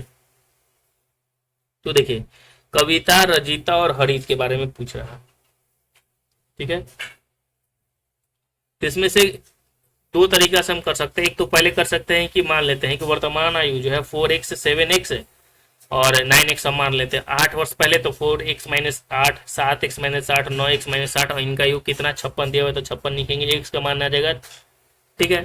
फिर x का मान आएगा, फिर उसमें जो है 4 गुना मल्टीप्लाई करेंगे, जो भी x का मान आएगा, ठीक है। तो वर्तमान आयु पूछ रहा है, वर्तमान आयु पूछ रहा है। तो देखिए इसको मान लेते हैं कि वर्तमान 4x है, 7x है, 9x है, ठीक है। तो हम क्या करेंगे, 8 8 घटा देंगे। तो सबसे पहले इन तीनों को जोड़ेंगे, तो 4 7 4 11 9 20 x हो जाएगा, ये तो पता चल गया। अब देखिए तीनों में से घटा रहे हैं कितना, 8 8 घट रहा है, तो 8 3 कितना घट गया, 24 घट गया। तो माइनस क्या कर देंगे, 24 कर देंगे, और बराबर कितना दिया हुआ है, योग 56 दिया हुआ है, ठीक है। अब यहाँ पे देखिए 20x बराबर 56 और 24 इधर चला जाएगा, तो कितना हो जाएगा, 5 2 7 यानी 80, यानी x का मान कितना आ गया, तो x का मान आ गया 4। अब देखिए बोल रहा है कि उनके वर्तमान आयु कितना है, तो 4 4 चौके 16, 7 चौके 28 और 9 चौके 36, यानी कितना आंसर हो जाएगा, 20 का आंसर हो जाएगा, ठीक है। चलिए नेक्स्ट है 40 नंबर क्वेश्चन बोल रहा है। 40 नंबर क्वेश्चन क्या कर रहा है कि ए और बी के वर्तमान आयु का योगफल जो है 30 वर्ष है, ठीक है। 5 वर्ष बाद उनकी आयु का अनुपात 3:2 हो जा रहा है, तो ए की वर्तमान आयु ज्ञात करना है। वर्तमान आयु कितना है, वर्तमान आयु का योग 30 वर्ष है, 5 वर्ष बाद उनकी आयु का अनुपात 3:2 है, तो ए की वर्तमान आयु पूछ रहे हैं। तो यहाँ पे देखिए 5 वर्ष बाद ए की वर्तमान ए की जो है 5 वर्ष बाद जो है ए की आयु कितनी है, 3 है, ठीक है। तो ऑप्शन से हम इसको देख लेंगे, ठीक है। तो देखिए 5 वर्ष बाद, तो 11 में 5 हम जोड़ेंगे तो कितना आ जाएगा, 16, 3 से कटेगा, नहीं कटेगा, तो ए ऑप्शन होगा नहीं, ठीक है। अब देखिए यहाँ पे बी ऑप्शन ले लेते हैं, तो 5 वर्ष बाद 19 से 5 कितना हो जाएगा, 24, 3 से कटेगा क्या, बिल्कुल, तो ये इसका हो सकता है। 39 ले लेते हैं, 9 5 14, नहीं कटेगा। 29 में 9 5 14, ये भी नहीं कटेगा, तो बी आंसर हो जाएगा। नहीं समझ में आया, बहुत ही इजी इसको बनाने की आवश्यकता ही नहीं पड़ेगी, रेशियो वाला। जब रेशियो क्वेश्चन दे देंगे ना तो बनाने की जरूरत नहीं है, ठीक है। अब देखिए ये ए का है और ये बी का है, 3:2 है। ए का रेशियो कितना दिया हुआ है, 3, और बी का रेशियो कितना दिया हुआ है, 2। लेकिन ये जो 3:2 दे रहा है 5 वर्ष बाद, यानी आफ्टर 5 वर्ष बाद दिया हुआ है, हमें पूछ रहा है वर्तमान। तो देखिए ये 3 जो दिया हुआ है 5 वर्ष बाद दिया हुआ है, तो ऑप्शन में वर्तमान, तो वर्तमान में हम 5 वर्ष जोड़कर 3 से देख लेंगे कि कट रहा है कि नहीं कट रहा है, वही 3 का मल्टीपल होगा। तो ना ये कट रहा था, ना ये कट रहा था, ना ये कट रहा था, इसका आंसर हो जाएगा बी। तो इसको आसानी से हम बना लेंगे, तो इसका आंसर हो जाएगा कितना, बी। अगर आपको बनाना है तो आप इसको बना भी सकते हैं, ठीक है, बनाने का भी कोई बड़ी बात है नहीं। वर्तमान आयु कितना है, एक्स मान लेते हैं, बी के वाई मान लेंगे, तो एक्स प्लस कितना हो जाएगा, वाई, एक्स प्लस वाई का मान कितना है, तो 30 वर्ष है। एक्स प्लस वाई का मान कितना दिया हुआ है, 30 वर्ष दिया हुआ है। अब दूसरा अगर हम देख रहे हैं, दूसरा कैसे, उसका अनुपात जो है 3:2 है, ठीक है। तो 5 वर्षों के बाद x प्लस 5 कर देंगे और y प्लस 5 कर देंगे, ठीक है। और इसमें जो है अनुपात कितना है, तो 3 वर्ष 2 हो जा रहा है, यानी 3 वर्ष। तो यहाँ पे दूसरा हमारा जो है निकल के आ जाएगा, फिर उसके बाद हम सॉल्व कर देंगे। चुप चुप चुप, ठीक है। तो ये हमारा आंसर हो गया। परेशान करते हुए नहाने आ जाती है स्पेशल, बहुत मतलब पानी के साथ खेलते रहती है, पानी के साथ तो चिल्ला रही थी वही। देखिए नेक्स्ट क्वेश्चन हमारा 11 number question, sorry 41 number question क्या कर रहा है, यहाँ से रीजनिंग हमारा शुरू हो जाता है क्वेश्चन मेरे भाई। अब देखिए 41 नंबर की, कौन सा विकल्प तीसरे पद से उसी प्रकार संबंध है जिस प्रकार दूसरा पद पहले पद से संबंधित है। तो यहाँ पे देखिए दमन और दीव का राजधानी क्या होता है, दमन होता है। तो अंडमान और निकोबार की राजधानी क्या होगी, तो अंडमान और निकोबार की जो राजधानी होगी वो कितना हो जाएगा, तो अंडमान और निकोबार की जो हो जाएगी पोर्ट ब्लेयर हो जाएगी, क्या हो जाएगा, पोर्ट ब्लेयर, ये पता होगा। नेक्स्ट है हमारा 42 नंबर क्वेश्चन है। 42 नंबर है कि भारत का नई दिल्ली से वही संबंध है जो चीन का किस है, तो भारत की राजधानी क्या है, नई दिल्ली है, ठीक है, ये ध्यान रखना। अब यहाँ पे देखिए भारत का नई दिल्ली से वही संबंध है जो चीन का, तो देखिए भारत की राजधानी क्या है, नई दिल्ली है। तो चीन का संबंध पूछ रहा है, तो चीन की राजधानी कहाँ है? तो हम सभी जानते हैं कि चीन की राजधानी है बीजिंग। चीन की राजधानी क्या है? बीजिंग है। ठीक है, चलिए नेक्स्ट है क्वेश्चन हम लोग देख लेते हैं। 43 नंबर क्वेश्चन कह रहा है कि उस विकल्प का चयन करना। तो विकल्प यहाँ पे है, देखिए 2 का 10 से क्या संबंध है, 3 का 10 से क्या संबंध है। तो यहाँ पे देखिए 2 का अगर हम बात करें तो 2 का संबंध जो है 2 पचे 10, 3 दहाके 30, तो क्या होगा? तो यहाँ पे आपको समझ में आना चाहिए, यहाँ पे मल्टीप्लाई नहीं किया हुआ है, क्योंकि जब भी संबंध होता है ना इक्वल होता है। जैसे 2 का अगर 10 5 गुना है तो 3 का भी 5 गुना होना चाहिए था, 4 का 5 गुना आंसर हो जाता है। लेकिन 2 का 10 से क्या संबंध है, तो यहाँ पे समझिएगा 2 का क्यू किया गया है, तो 2 का क्यू कितना हो जाता है, तो 2 का क्यू होता है 8, और 8 में हम 2 जोड़ दे रहे हैं तो कितना हो जाएगा 10। उसी प्रकार 3 का क्यू करेंगे तो 27, 27 में 3 जोड़ेंगे 30। तो इसी प्रकार 4 का क्यू कितना होता है 64।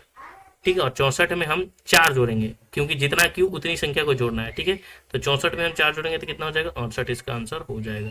ठीक है, ये ध्यान रखना है। चलिए नेक्स्ट है हमारा 44 नंबर क्वेश्चन।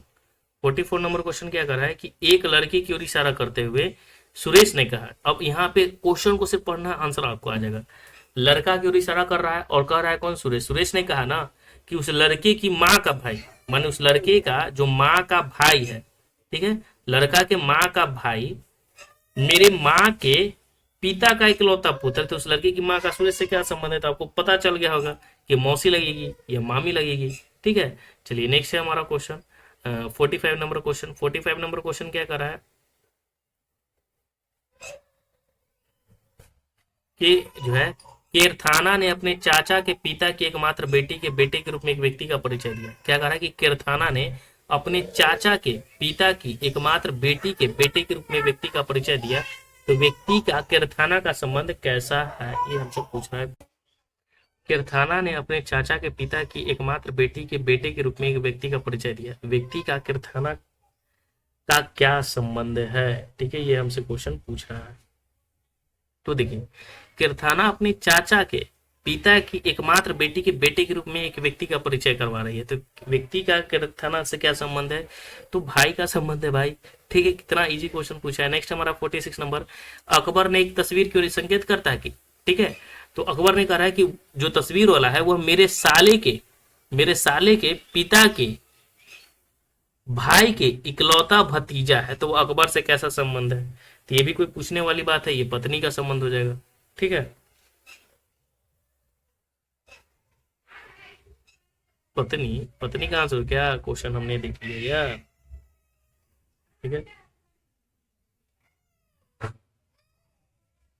बोला कि अकबर ने एक तस्वीर को इस तरह करते हुए कहा कि वह मेरे साले के पिता के भाई की इकलौती भतीजी। अच्छा, भतीजी है तो पत्नी हो जाएगा। ठीक है, भतीजी तो क्या हो जाएगी? पत्नी हो जाएगी इसका आंसर। नेक्स्ट है 47 नंबर क्वेश्चन। ठीक है, 47 नंबर क्वेश्चन क्या कर रहा है? अब यहाँ पे देखिए, यहाँ 47 नंबर क्वेश्चन है 67 है। ठीक है, 67 67 फिर 56 है। अब यहाँ पे देखिए एक ही संख्या 2 बार रिपीट हो रहा है, 67 67 56 56। तो यहाँ 56 इसका आंसर हम डायरेक्ट कर सकते हैं। ठीक है, तो इसमें कोई बड़ी बात है नहीं, आपको पता चल गया होगा। चलिए नेक्स्ट है हमारा 48 नंबर क्वेश्चन। 48 नंबर क्वेश्चन है कि उस संख्या का चयन कीजिए जो निम्नलिखित श्रेणी के प्रश्न का चिन्ह पर स्थान है।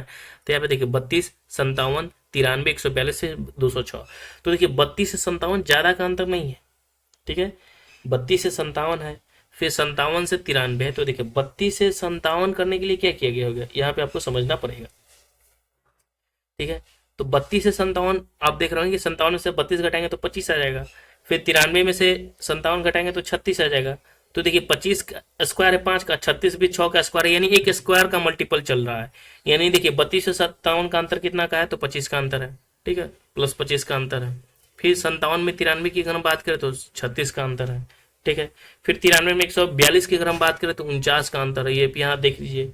फिर 142 में 206 का जो है 164 का अंतर है।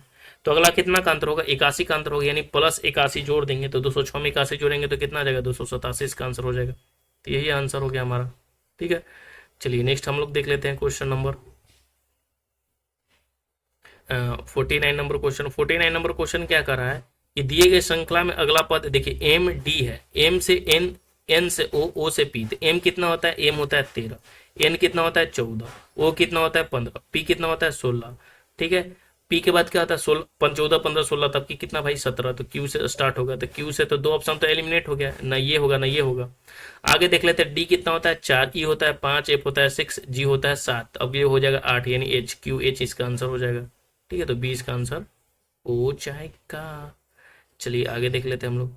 नेक्स्ट है क्वेश्चन हमारा 50 नंबर क्वेश्चन। 50 नंबर क्वेश्चन क्या कर रहा है कि सूचीबद्ध 4 आकृतियों में 3 आकृति जो है उपनिष्ठ नियम का पालन करता है, यानी एक ही नियम का पालन कर रहा है और एक नहीं। तो देखिए त्रिभुज है, अंदर चतुर्भुज है, 4 है तो 5 है, यानी बाहर 3 है तो अंदर 4 है, बाहर 4 है तो अंदर 5 है, और बाहर जो है 5 है तो अंदर क्या है 6 है, और यहाँ पे क्या है डी, तो डी इसका आंसर हो जाएगा। डी फुलफिल नहीं करा है। बाहर कितना भुजा है, 6 भुजा है, अंदर 4 भुजा है, तो यानी इसका आंसर हो जाएगा डी। नेक्स्ट है हमारा 51 नंबर क्वेश्चन। बोल रहा है क्या कि कौन सा विकल्प प्रश्नवाचक के स्थान पर आएगा। अब देखिए यहाँ पे त्रिभुज है, ठीक है, त्रिभुज है तो इसको ऐसे किया गया है, तो हम चतुर्भुज को क्या कर सकते हैं, तो 3 से अंदर 5 हो गया, तो 4 से अंदर हो सकता है 6 हो सकता है, और 6 को करके बांट दिया जा रहा है, यानी कहने का मतलब है इसका आंसर मेरे भाई डी आंसर हो जाएगा। ठीक है, नेक्स्ट है क्वेश्चन हमारा, नेक्स्ट है क्वेश्चन हम लोग देख लेते हैं 52 नंबर क्वेश्चन। 52 नंबर क्वेश्चन क्या कर रहा है कि 1 2 3 4 विकल्पों में से एक चित्र को पूरा कर रहा है, इनमें से देख लेना है कौन सा जो इस चित्र को पूरा कर रहा है। ठीक है, तो बहुत ही इजी है, आप आराम से इसको देख सकते हैं। ठीक है, यानी ये जो हमारा दूसरा नंबर जो है फिगर पूरा कर रहा है। नेक्स्ट है हमारा 53 नंबर क्वेश्चन। बोल रहा है कि यहाँ पे देखिए जो ये गोल बिंदु वाले फलक के पीछे यानी विपरीत कौन सा होगा, तो देखिए फलक के जो साथ में है वो कभी नहीं हो सकता है। ठीक है, तो ऑप्शन में जो है ये इसको कभी नहीं करना है। ठीक है, फलक के साथ वाला कभी नहीं हो सकता, यानी गोला भी नहीं होगा, तो बच जाएगा ये, यानी इसका आंसर हो जाएगा क्या, यहाँ देखिए आसानी से कैसे करना है, कितना आसान है। क्या कर रहा है कि गोला के जो डार्क गोला है इसके विपरीत वही होगा जो इसके बगल में नहीं बैठा होगा, तो ये बगल में जो बैठा है उसको कभी नहीं हो सकता आंसर में। ठीक है, स्टार है, ये कभी नहीं हो सकता है। अब यहाँ पे गोला है, यहाँ गोला के बगल में कौन है, सर्कल, ये नहीं हो सकता है, तो बच गया यही ना एक, तो यही आंसर हो जाएगा इसका। ठीक है, तो मेरे भाई देखो कितना आसानी से और समझ कर बनाना है। ठीक है, ये सब टाइम टेकिंग क्वेश्चन नहीं होता है, इस सब में जो है ना 10 सेकंड काफी होता है ना। अब यहाँ पे देखिए 66 69 को 26 टाइम टेकिंग क्वेश्चन ये होता है, ऐसे ऐसे क्वेश्चन। ठीक है, जो नंबर सीरीज का क्वेश्चन रहेगा, अगर नहीं पता चलेगा तो थोड़ा सा इसको ज्यादा समय नहीं देना है, क्योंकि लास्ट में समय दीजिएगा तो ये बन जाता है। ठीक है, 69 और 26 को कितना लिखा गया है, 66 लिखा गया है। तो देखिए 69 में 9 6 गुना कीजिए तो 9 6 54, और 26 में 2 6 गुना कीजिए तो 6 दूनी 12, और 54 और 12 जोड़िएगा तो 66 हो जा रहा है। तो इसी प्रकार 77 21 है तो 7 गुने 7 कीजिए, 7 गुने 7 कीजिए, और -2 गुने 1 कीजिए, तो 7 49 हो जाएगा, और -2 हो जाएगा, तो 49 में से 2 जाएगा, कितना हो जाएगा 47 हो जाएगा इसका आंसर। ठीक है, चलिए नेक्स्ट टाइम हम लोग क्वेश्चन देख लेते हैं 55 नंबर क्वेश्चन। 55 नंबर क्वेश्चन कर रहा है कि एल जोड़ को एम ऋण को और एन भाग को, यानी एल जहां है उसको जोड़ दे देना है। ठीक है, एम जहां है वहां घटाना है, एन जहां है भाग देना है, वहां पी जहां है वहां गुना को चिन्ह बदल देना है। तो 10 पी लिखा हुआ है तो लिखेंगे 10, पी को क्या लिखा जा रहा है गुना तो 2, एल को क्या लिखा जा रहा है जोड़ तो 5, और एम को क्या लिखा जाए घटाओ यानी 5, एन तो है नहीं कहीं में। ठीक है, तो यहाँ पे देखिए 10 दूनी कितना हो जाएगा 20, और 5 25 में से 5 जगह 20, यानी 20 इसका आंसर हो जाएगा। ठीक है, चलिए नेक्स्ट है क्वेश्चन हमारा 56 नंबर क्वेश्चन। 56 नंबर क्वेश्चन क्या है कि निम्नलिखित में से किस त्रिक की संख्याओं के बीच त्रिक 6 42 336 की संख्याओं को जो है सदृश संबंध है। ठीक है, ये हमसे क्वेश्चन में पूछा हुआ है। तो देखिए 6 को 42, 6 में 7 से गुना किया गया है, 42 से 336 कितना 8 से गुना किया गया है। ठीक है, तो इसी प्रकार इसमें देखना है 7 से गुना और 8 से गुना किसमें है, तो 4 28 254, यानी इसका आंसर जो हो जाएगा ये होगा। ठीक है, इसमें जो है सेम यही रूल लगाया गया है। चलिए नेक्स्ट है क्वेश्चन हम लोग 57 नंबर देख लेते हैं। 57 में एक निश्चित कुट भाषा में हनी को लिखा जा रहा है ये, ठीक है, 5 2 को लिखा जा रहा है ये, तो उसी कुछ भाषा में लिखा जाएगा पैच को क्या लिखा जाएगा, हनी को लिखा जा रहा है, सॉरी हनी को लिखा जा रहा है 5 12 13 5 2। ठीक है, सॉरी, और इसमें बोला है कि पैच को क्या लिखा जाएगा, तो पैच को तो हनी एच 8 होता है। ठीक है, ये ध्यान रखना है। तो पी कितना होता है, तो पी होता है, तो पी तो 16 होता है, लेकिन कैसे लिखा गया यहाँ पे समझना है। एच 8, एच होता है 8, ओ होता है को 12 यानी एल लिखा गया है, ओ को 12 यानी एच को एच लिखा गया है, ओ को एल के बराबर लिखा गया है, यानी एल का होता है 12, एन होता है 14 लेकिन लिखा गया है 13, ई होता है 5 तो 5 लिखा गया है, वाई को लिखा गया है 2। ठीक है, यानी 2 किसके बराबर होता है, बी के बराबर होता है। तो पी है 11, पी जो है किसके बराबर हो जाएगा, 11 यानी के बराबर हो जाएगा। अरे 27 में से घटा कर लिख देना, उल्टा लिखा गया है यहाँ पे, समझ रहे हैं, नहीं समझ में आ रहा है। एच का उल्टा, ओ का उल्टा, एन का उल्टा, ई का उल्टा, वाई का उल्टा, यानी विपरीत सबका लिखा गया है। ठीक है, तो इसका आंसर क्या हो जाएगा। ठीक है, इसमें कोई बड़ी बात नहीं है पैच को। चलिए नेक्स्ट है क्वेश्चन हमारा 58 नंबर क्वेश्चन। बोल रहा है क्या, निम्नलिखित 4 सामग्रियों में से 3 कृषि दृष्टि में एक समान है, तो एक असंगत इसमें से बताना है। तो इसमें से असंगत बता देते हैं, चांदी, पीतल, सोना। तो देखिए सोना, एल्युमिनियम, चांदी प्योर धातु है, और ये पीतल जो है क्या है, मिश्रण है। ठीक है, मिश्र धातु है। नेक्स्ट है हमारा क्वेश्चन 59 नंबर क्वेश्चन। 4, 11, 30, 67 और 128 है। ठीक है, तो इसमें क्या किया गया होगा। तो देखिए 4 में 11 यानी 7 जुटा, 11 से 30 यानी 19 जुटा, 30 से 67 37 जुटा। अब यहाँ पे देखिए सभी जो है अभाज्य संख्याएं जोड़ा जा रहा है। क्या जोड़ा जा रहा है, सभी अभाज्य संख्या जोड़ा जा रहा है। ठीक है, और अभाज्य संख्या में भी कुछ कुछ जोड़ा जा रहा है। जैसे पहला में 7 जुटा, यहाँ पे समझिएगा, पहला में जो है 7 जुटा, फिर दूसरा में +18 जुटा, फिर तीसरा में जो है +24 जुटा। अरे यार 18 कहाँ जुटा, देखिए पहला में 7 जुटा, फिर दूसरा में 19 जुटा ना, हाँ 19 जुटा।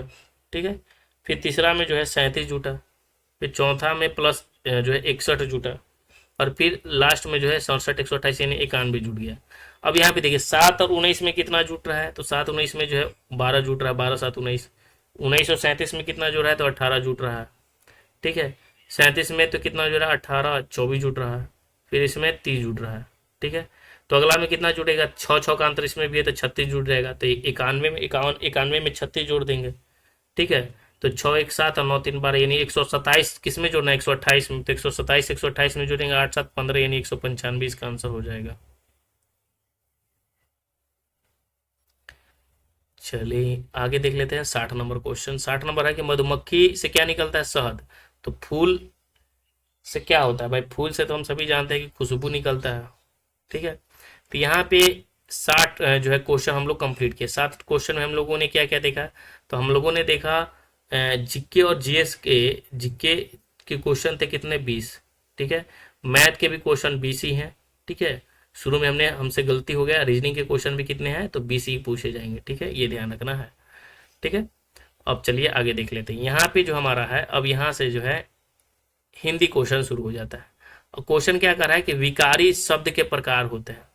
विकारी कितने प्रकार के होते हैं, विकारी शब्द, तो विकारी जो होता है वो 4 प्रकार के होते हैं। विकारी शब्द कितने, तो 4 प्रकार के होता है। ठीक है, ये ध्यान रखना है। जिसमें संज्ञा, सर्वनाम, क्रिया और विशेषण होता है, यह विकारी होता है। संज्ञा, सर्वनाम, क्रिया और विशेषण, संज्ञा, सर्वनाम, क्रिया और विशेषण होता है। नेक्स्ट हमारा है 162 नंबर क्वेश्चन। दिए गए शब्दों के आधार पर उचित विकल्प का जो है चयन करना। तो श्रृंगार, श्रृंखला, अनुकृति, अनुकृति, ए और बी दोनों वर्तनी शुद्ध है। इसमें जो है ना शब्दों को शुद्ध बताना है कि कौन सा जो है शुद्ध है। ठीक है, अब देखिए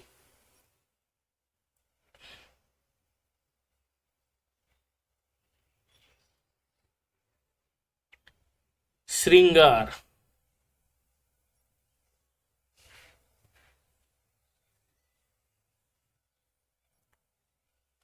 श्रृंखला,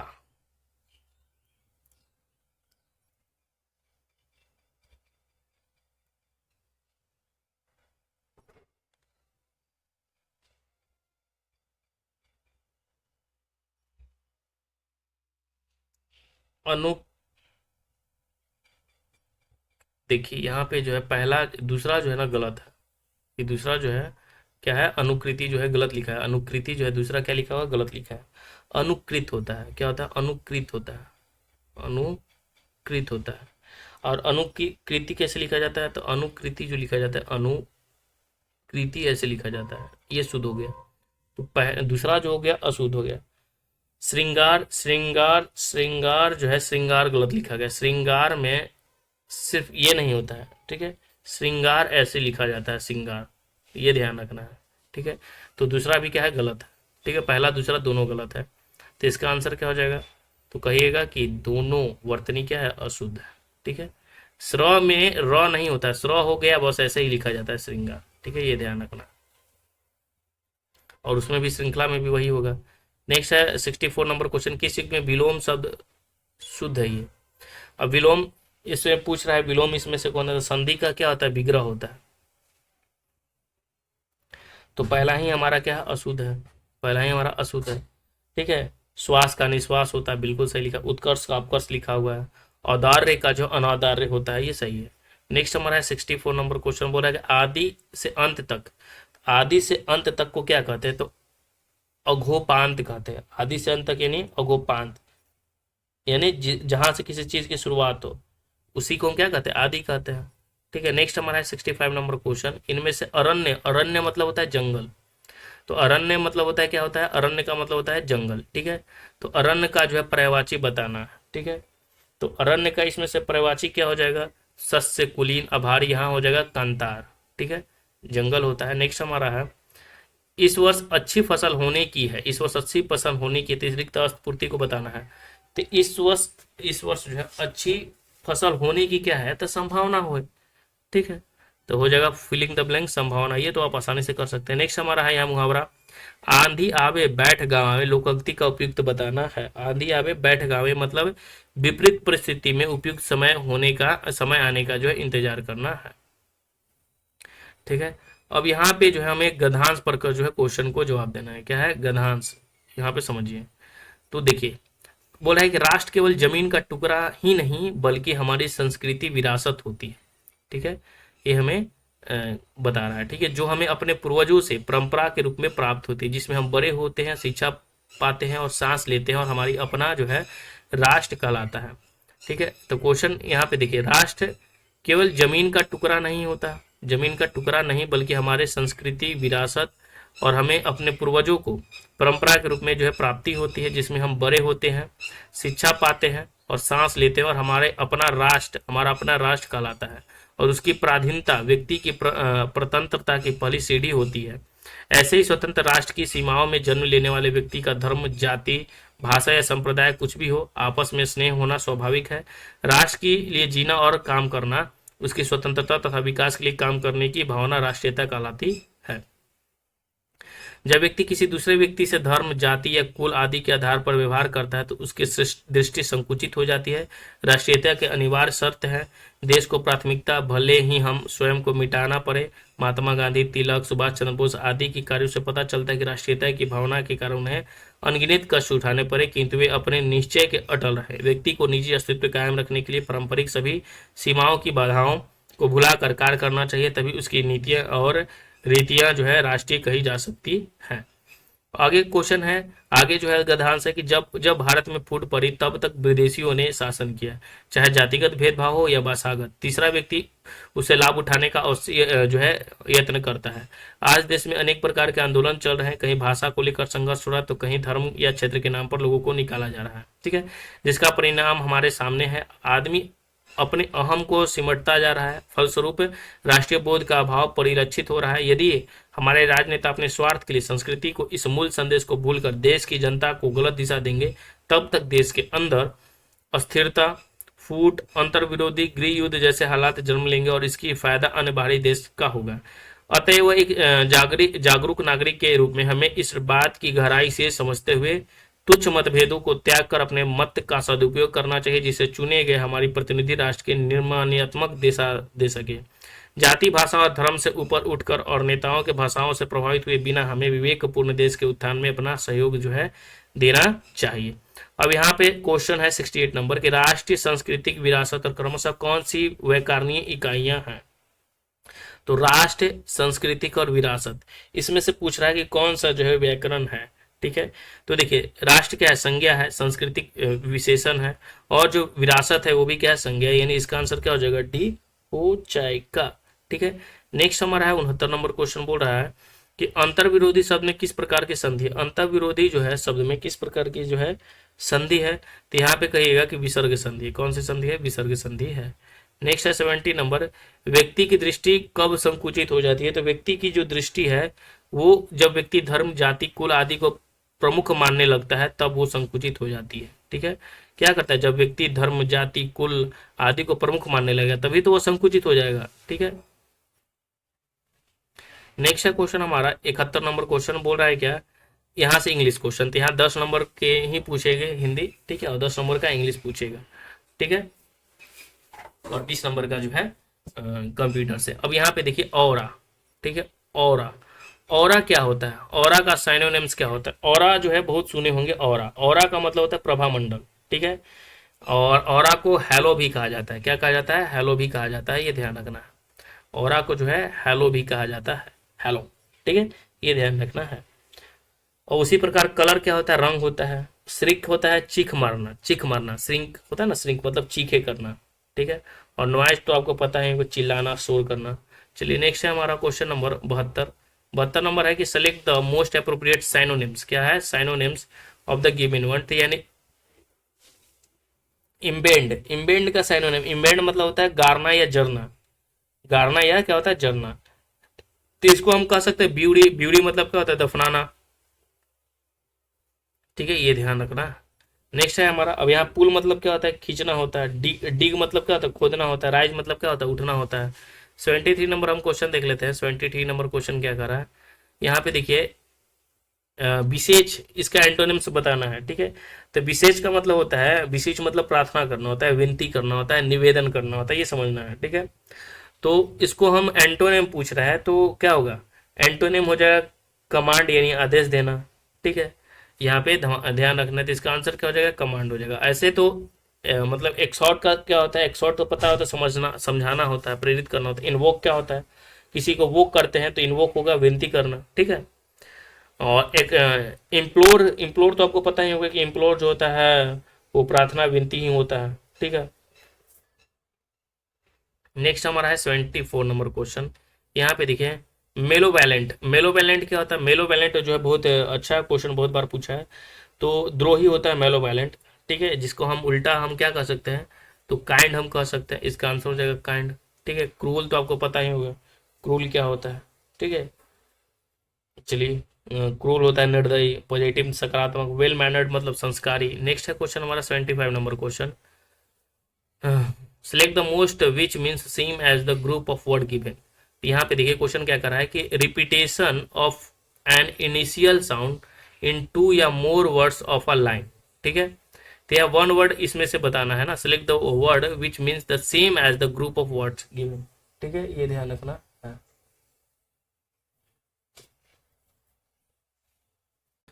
अब देखिए यहाँ पे तो repetition of initial sound in two या more words of a line, तो उसे हम क्या कहते हैं, यानी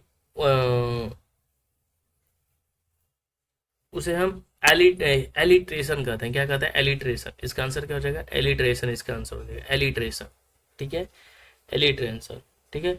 एजोनेंस क्या होता है, तो स्वर साम होता है। रिदम, राइम होता है शब्दगत ध्वनियों से समानता, और रिदम होता है लय या ताल, ठीक है।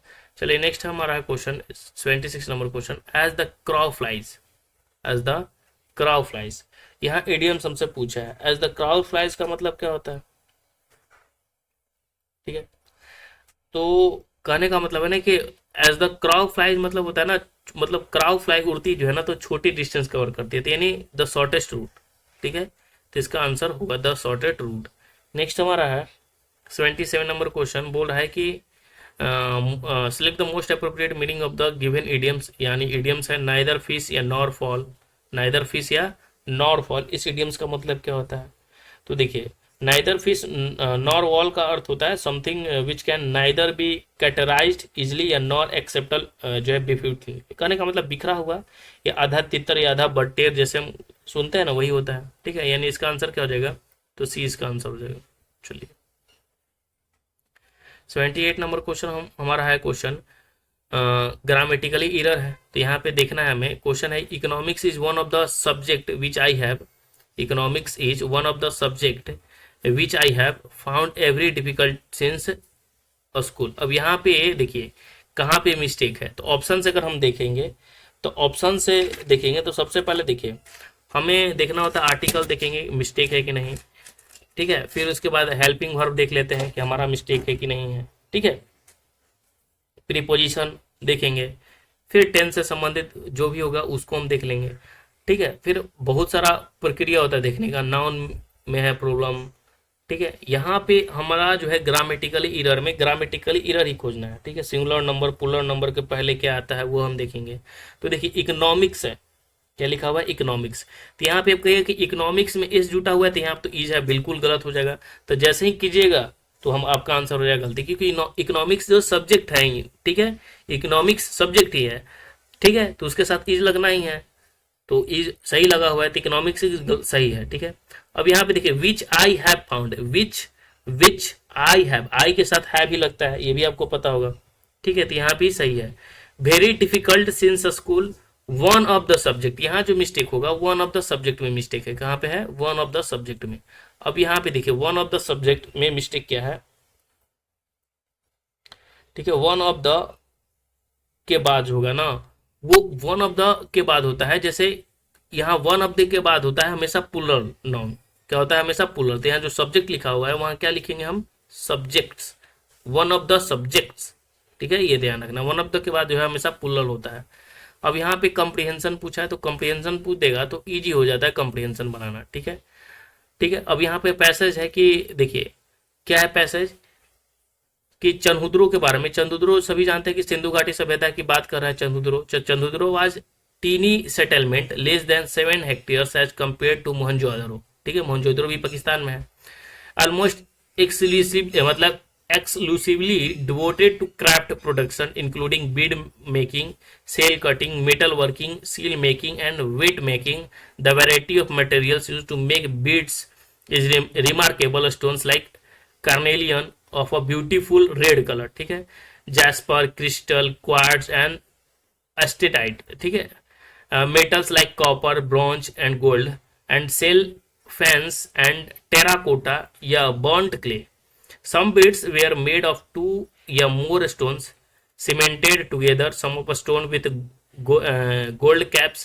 The shapes were numerous, disc shaped, cylindrical, spherical, barrel shaped, segmented. Some were decorated by incising a painting and some had design जो है क्या हो जाएगा etched on them. Techniques for making beads different according to the materials, ठीक है। Steatite a very soft stone, ठीक है, was easily worked. Some beads were molded out of a past made with steatite powder. This permitted making a variety of shapes unlike the geometrical forms made out of hard stones. How the steatite microbead was made remains a puzzle for archaeologists studying ancient technology. Archaeologist experiments have revealed that the red color of carnelian was obtained by firing this yellowish raw material and beads at various stages of production. Nodules were chipped into rough shapes and then finely flaked into the final form. Grinding, polishing, and finally drilling completed the process.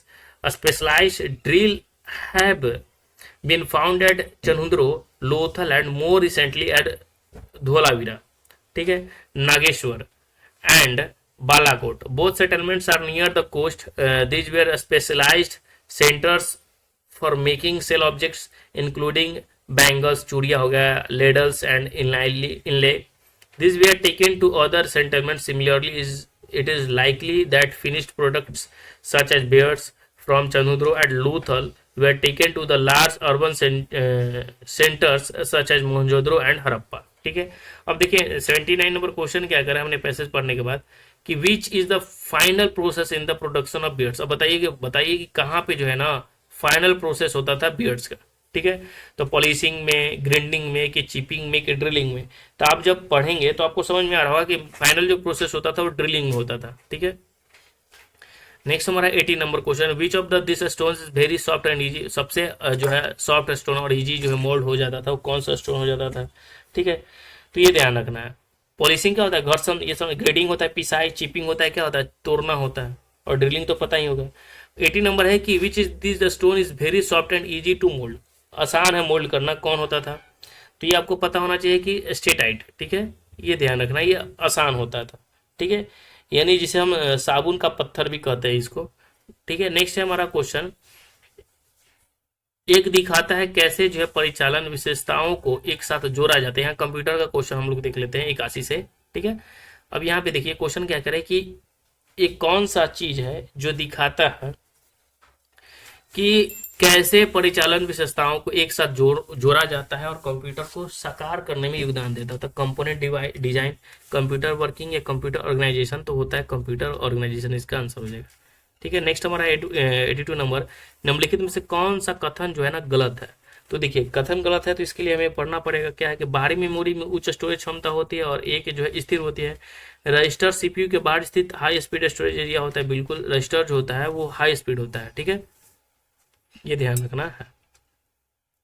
Next है 83 number question, एक ऐसा device जो computer से connected होता है लेकिन core computer architecture का भाग नहीं है, तो उसे हम क्या कहते हैं, तो उसे पेरिफेरल डिवाइस कहते हैं। नेक्स्ट है क्वेश्चन हमारा 84 नंबर, कि कंप्यूटर जनरेशन का 1 से 5 का सही जो है अनुक्रम जो है हमें बताना है। ठीक है, तो देखिए सबसे पहला क्या आया था, तो वैक्यूम टिम आया था। ठीक है, फिर दूसरा क्या आया था, ट्रांजिस्टर यूज होता था। तो कंप्यूटर, वैक्यूम ट्यूब, ट्रांजिस्टर, फिर एकीकृत सर्किट, फिर वीएलएसआई, फिर माइक्रो प्रोसेसर। ठीक है, वीएसएलआई माइक्रो प्रोसेसर, फिर यूएसएलआई माइक्रो प्रोसेसर। नेक्स्ट हमारा 85 नंबर क्वेश्चन बोला है कि निम्नलिखित में से कौन सा स्कैनर फोटो क्रॉपियर मशीन की तरह दिखता है और इसमें एक बॉक्स होता है जिसमें इसके ऊपर एक ग्लास प्लेट और एक ढक्कन होता है जो ग्लास के प्लेट को क्या करता है, ढकता है। ठीक है, तो इसका आंसर क्या होगा, फ्लैट बोर्ड होगा। नेक्स्ट हमारा 86 नंबर क्वेश्चन क्या करें, कंप्यूटर में जो है प्राइमरी मेमोरी का उदाहरण निम्न में से कौन सा है। तो प्राइमरी मेमोरी का उदाहरण जो कंप्यूटर में होता है वो क्या होता है, तो याद रखना है कि रैम होता है। नेक्स्ट है 87 नंबर क्वेश्चन क्या कर रहा है, कंप्यूटर के संदर्भ में किस स्टोरेज डिवाइस से डेटा प्राप्त करने या किसी परिधीय इकाई से डेटा प्राप्त करने के लिए लिया गया समय के रूप में जो है जाना जाता है। ठीक है, तो इसका आंसर क्या हो जाएगा, एक्सेस टाइम, इसका आंसर हो जाएगा। नेक्स्ट है हमारा क्वेश्चन 88 नंबर क्वेश्चन, कड़ा क्वेश्चन क्या है कि जावा में एक एप्लीकेशन होता है, जावा में एप्लीकेशन जिसका उपयोग जो है क्लाइंट साइड पर छोटे एप्लीकेशन को भेजते हैं और उन्हें जो है चलाने के लिए जो है किया जाता है। तो क्या किया जाता है, तो ये जो है एप्लेट्स किया जाता है। क्या किया जाता है, एप्लेट्स किया जाता है। नेक्स्ट हमारा 89 नंबर क्वेश्चन क्या हो रहा है कि यूनिक्स सिस्टम पर उपयोग की जाने वाली फाइलों के लिए निम्नलिखित में से कौन सा जो है समान ऑब्जेक्टेड फाइल प्रारूप निर्देशक प्रारूप नहीं होता है। तो इसका आंसर हो जाएगा स्टैटिक। क्या होता है, स्टैटिक। ऐसा क्वेश्चन नहीं पूछेगा, क्वेश्चन जो है थोड़ा इजी रहेगा। ठीक है, नेक्स्ट हमारा है वह सिस्टम प्रोग्राम क्या कहलाता है जो किसी निर्देश इंस्ट्रक्शन को एक ही समय पर रूपांतरित या निष्पादित करता है, उसे हम क्या कहते हैं, तो उसे हम कहते हैं असेंबलर। क्या कहते हैं, ये असेंबलर। बहुत ही अच्छा क्वेश्चन पूछा है ये। ठीक है, एक आध क्वेश्चन जो है ऐसे क्वेश्चन है, बाकी बहुत अच्छे क्वेश्चन है। देखिए निम्नलिखित में से कौन सा पाइथन में जो है अंक गणितीय ऑपरेटर नहीं है, पाइथन में जो है गणितीय ऑपरेटर नहीं है पाइथन में, इसका आंसर क्या होगा, नॉट इन। ठीक है, बाकी फ्लोर डिवीजन होता है, एक्सपोनेंट होता है, मॉड्यूलस होता है। नेक्स्ट हमारा है 92 नंबर, डाटाबेस से जानकारी को पुनः प्राप्त और कभी कभी डेटाबेस में सुधार करने के लिए किस भाषा का जो उपयोग किया जाता है। तो हम सभी जानते हैं क्वेरी लैंग्वेज का इस्तेमाल किया जाता है। 97 बहुत अच्छा क्वेश्चन है। देखिए 147 का जो है क्या लिखा है, तो 147 का जो है बाइनरी में लिखना है। तो देखिए 147 कुछ नहीं करना, 147 का गुणनखंड तो आपको आता ही होगा, तो गुणनखंड करना है। ठीक है, तो देखिए कितना 73 लिखेंगे तो बचेगा कितना, 1 बचेगा। फिर 2 से काटेंगे तो कितना हो जाएगा 36, तो कितना बचेगा, 1 कटेगा। फिर 2 से काटेंगे तो 18 बचेगा, तो 0 जो बचे पूरा कट गया तो 0। फिर 2 से काटेंगे फिर 4 बचेगा तो 1 बचेगा। फिर 2 दूना 4, 0 बचेगा।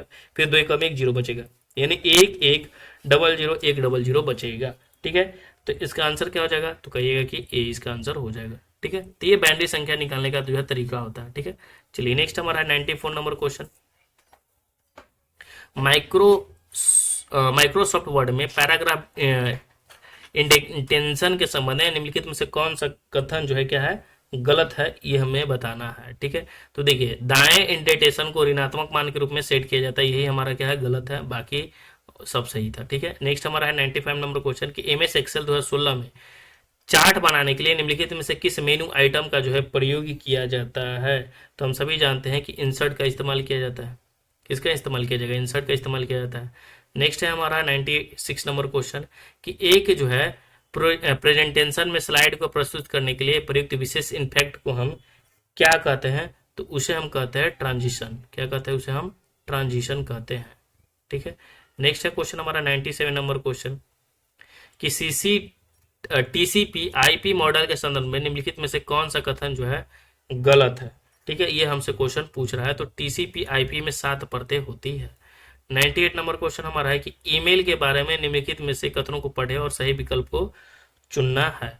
ठीक है। तो यूजर नेम और डोमेन नेम किस चेन के द्वारा जो है अलग किया जाता है, ईमेल एड्रेस किस जो है सेंसिटिव में होता है, ये हमसे क्वेश्चन पूछा है। तो देखिए यूजर नेम और डोमेन नेम @ ये तो पता है इसके द्वारा, और ईमेल एड्रेस केस सेंसिटिव होता है, ये सेंसिटिव नहीं होता है। तो पहला सही है, दूसरा जो है गलत हो जाएगा। ठीक है, ये ध्यान रखना है।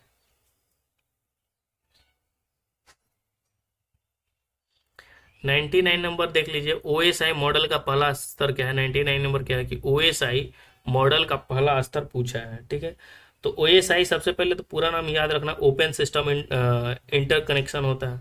ठीक, OSI ओपन सिस्टम इंटरकनेक्शन होता है, और OSI में 7 लेयर होता है। एक होता है physical layer, data link layer होता है, नेटवर्क लेयर होता है, ट्रांसपोर्ट लेयर होता है, सेशन लेयर होता है, प्रेजेंटेशन लेयर होता है, एप्लीकेशन लेयर होता है। ठीक है, तो बोल रहा है क्या कि OSI का पहला स्तर क्या है, तो पहला स्तर तो भौतिक स्तर है, फिजिकल लेयर है, और दूसरा डाटा लिंक लेयर है, श्रृंखला वाला, तीसरा जो है नेटवर्क है, और चौथा जो है परिवहन है। तो यहाँ पे ये हमारा पहला लेयर हो गया, ये हमारा दूसरा लेयर हो गया, और ये हमारा तीसरा लेयर हो गया, और ये हमारा जो है चौथा लेयर हो गया। टोटल 7 लेयर होता है। 17 लेयर सेशन लेयर, फिर छठा होता है प्रेजेंटेशन लेयर, प्रस्तुतिकरण स्तर, और छठवां होता है एप्लीकेशन लेयर। ठीक है, जिसे अनुप्रयोग स्तर कहते हैं। अब यहाँ पे देखिए 100वां क्वेश्चन नंबर है। ठीक है, ADSL डेटा दरों को अंतिम प्रयोग से केंद्रीय कार्यस्थल तक अपरिगामी दिशा को अपेक्षा केंद्रीय कार्यस्थल से अंतिम प्रयोक्ता तक अधोगामी दिशा में प्रदान करता है। तो क्या करता है, तो ये करता है 75। क्या करता है, 75। तो यहाँ हमारा जो है 100 क्वेश्चन क्या होता है, कंप्लीट होता है। अगले सेट में मिलेंगे, तो इसलिए आपको चैनल को अगर इच्छा है तो सब्सक्राइब कर लीजिए, ताकि आपको जो है नोटिफिकेशन आप तक पहुंच जाए, और वीडियो को लाइक कर दीजिएगा। ठीक है, जय हिंद, राम राम। यही आपका फीस।